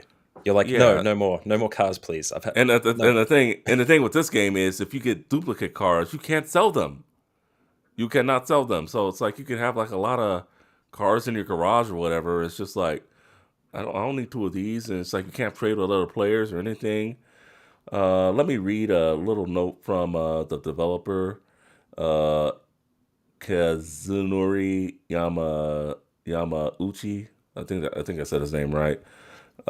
Pretty much, he goes on and explains that immediately before the release of the 1.07 update, we discovered an issue where the game would not start properly in some cases with the PS4 and PS5 versions. This was a rare issue that was not seen during the test. So, they wanted to prioritize, the safety, save data of users and all that stuff. This is the reason for the delay, and he sincerely apologizes. Also, on this update, some event rewards have been adjusted. I wanted to explain the reasons going forward. In GT7, I would like the users to enjoy lots of cars and races, even without microtransactions. This is coming from him himself. At the same time, the pricing of the cars is an important element that conveys their value and rarity. So I don't think it's important to be linked with real world prices. I want to make GT7 a game in which you can enjoy a variety of cars, lots of different ways and possible. Would like to avoid a situation where a player must mechanically keep replaying certain events over and over again. I'm not going to read the rest of it, but this is He's not what it's. basically he's saying, look, if we were designing the perfect game, we know what it would be like, but he wants to convey his vision.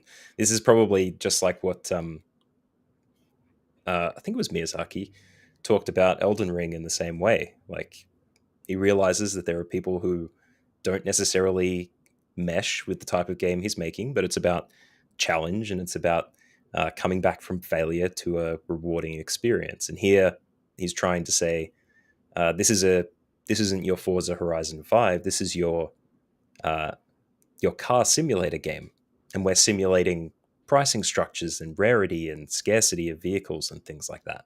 And that's the design decision that they made.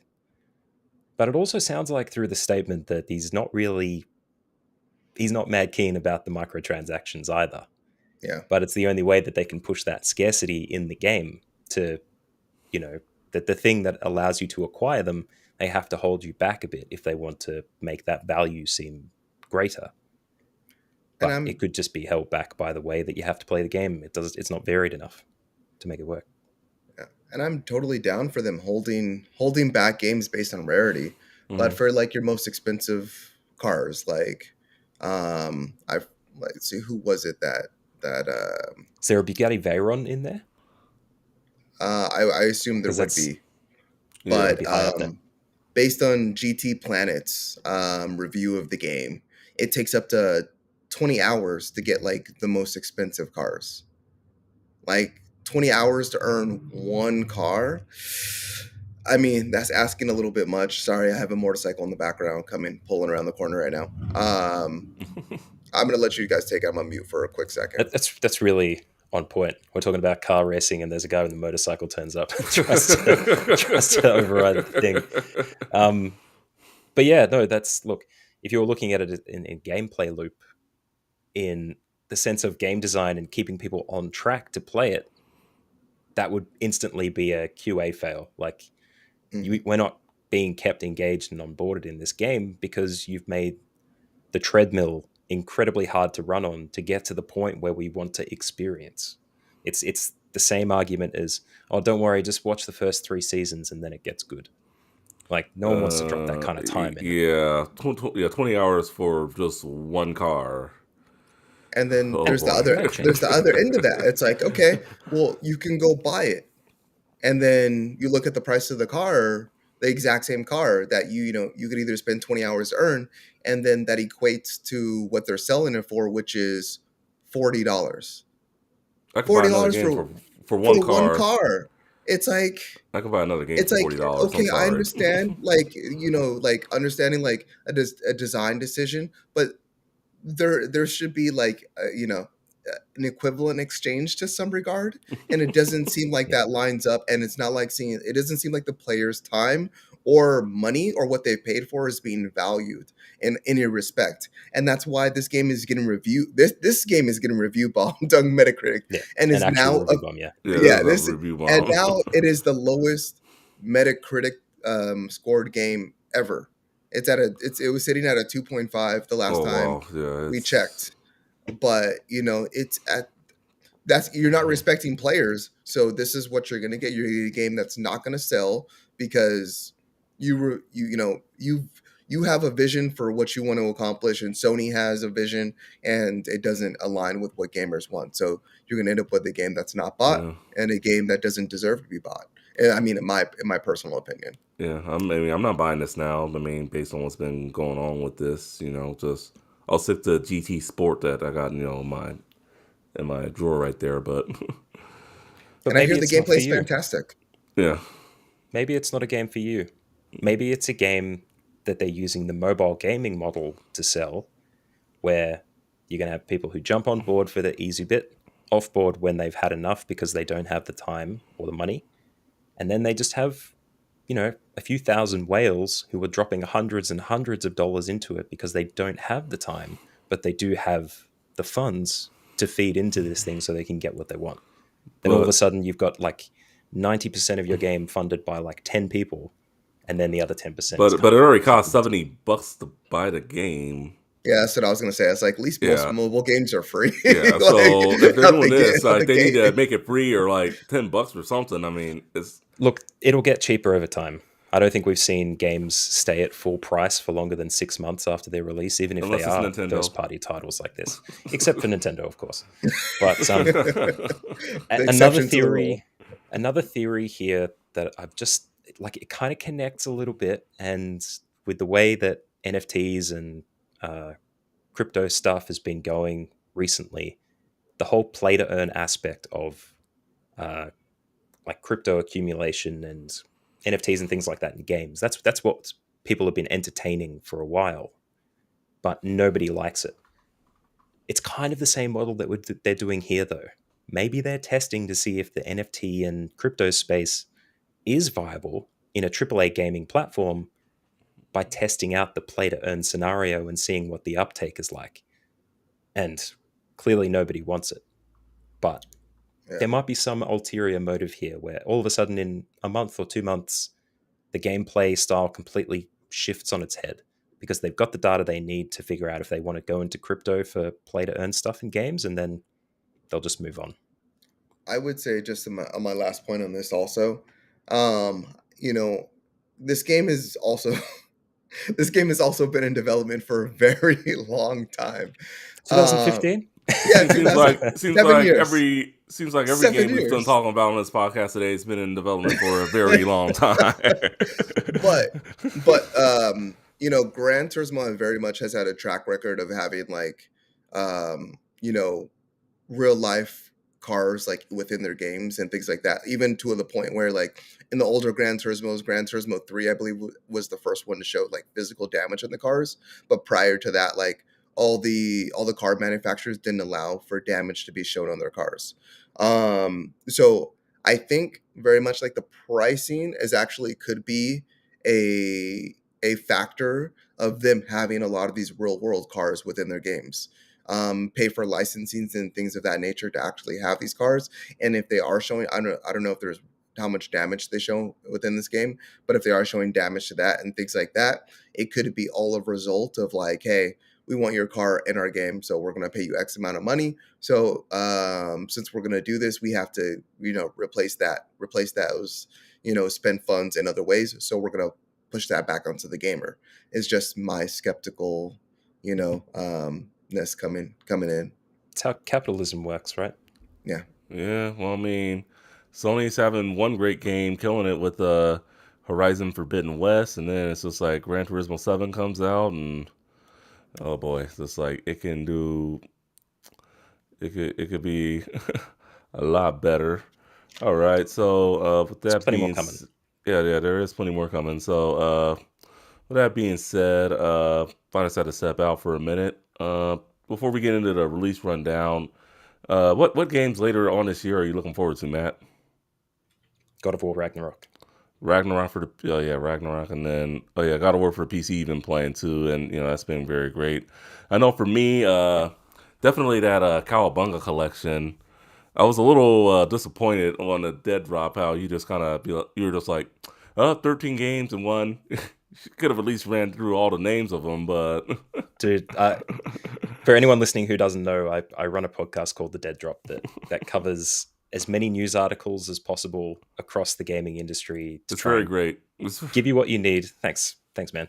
To give you what you need in under 10 minutes, and it would have occupied a very large chunk of time for me to list off all 13 of those games. That's why the show notes are excellent in those in those episodes, and you can click through and find the stuff that you need if you want to find out more. It's the only reason that it didn't make it in there. Like it would have taken a good 2 to 3 minutes to say more. Yeah, definitely. Yeah.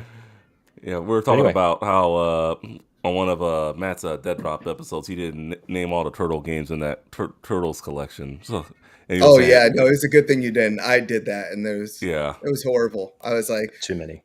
Teenage Mutant Ninja Turtles, TMNT. Yeah. I was Yeah, I like, think TMNT. It was horrible. Yeah. Yeah, I think for the OVG gaming trailers, I think you said Turtles in Time for the NES. I'm like, oh boy. I got my first downvote.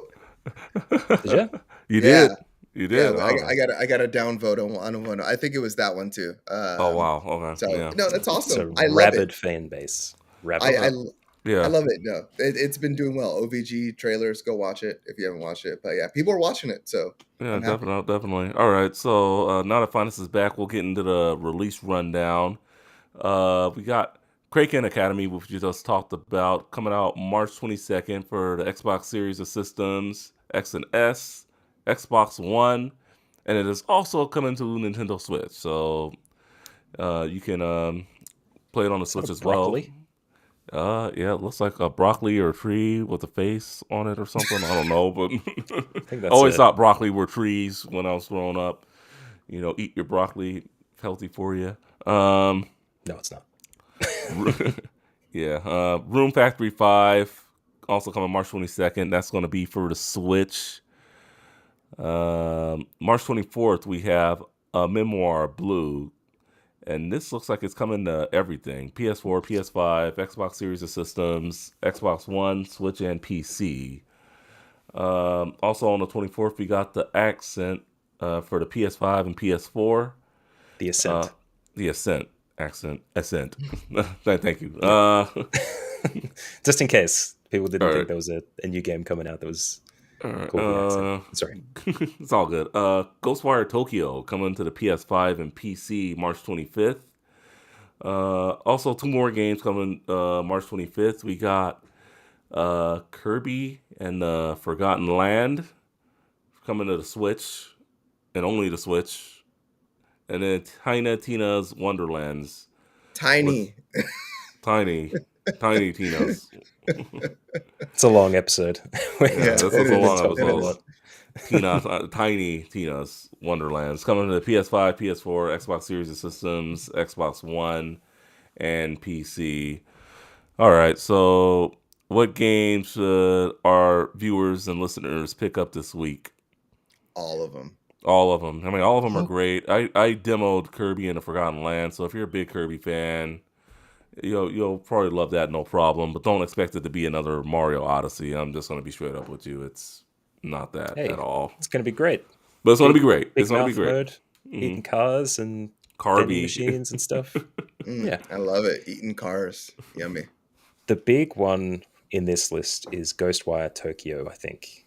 That's one that a lot of people have been hanging out for. And from what I've seen, it's not going to be as good as people hope it is.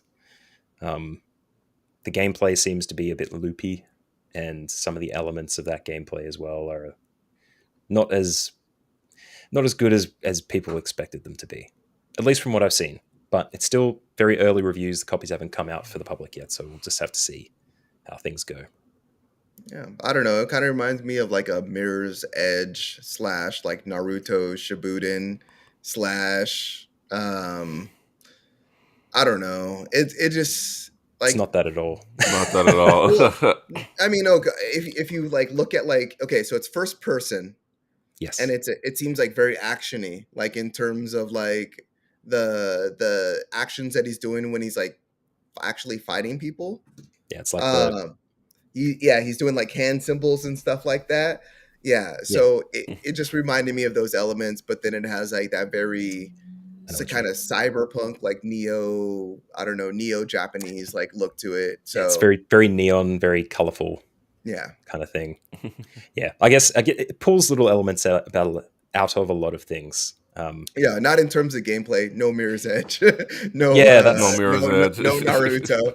Yeah, I can see what you mean with the Mirror's Edge, though. Like the character models look very similar. Yeah. To, yeah, that's why it's a bit of a weird one, I think. Like we have certain expectations of it, and it reminds us of other things that were quite good too. Maybe that I could never be. thought that game was going to be big either, and I'm surprised around the hype that I've heard around it. Like, Yeah. I've been hearing a lot of like people like excited about for this game, and I'm just like I don't know why people are like, anticipating this game. Yeah, Yeah, it just looks cool. I guess. it does. Tiny might Tina's reveal itself. Wonderland. Woo! Tiny Tina's Wonderland. Yeah. We are definitely looking forward to that one. Cross-platform. Cross-platform. PlayStation, With Sony. you lost the war. You lost the war. Give the And players what they cross-progression. want. Yes, definitely. That's awesome. All right. Any of these other games y'all want to talk about before we close shop for this episode? I know it's been a long one. Well, I believe the Ascent has probably sneaked its way across to PlayStation after Microsoft exclusive, maybe. It was on Game Pass for a very long time. It's been out for about a year, I think. Yeah, So it's an older it's not a new title, one, but it's a new yeah. release on that platform. Otherwise, nothing too much of note for me here. All right. Fair enough. All right. And then that will do it for today's episode of the Game & Watch podcast. Definitely check out the show notes to see where the articles came from, what we talked about today. For Finest Stabs, a.k.a. OVG Gaming, and Matthew Bliss, a.k.a. the Professor of Time Preservation, I'm Justin Reed, a.k.a. Too Tall for You Fool, saying so long. Thank you for watching or listening to number 80 of the Game & Watch podcast. Check us out on all our social media platforms, whether it be the main one for the Game & Watch podcast, OVG, myself, Too Tall for You Fool, or Matt Bliss. So just check us out. Got some good stuff going on. And later. See ya. Peace out.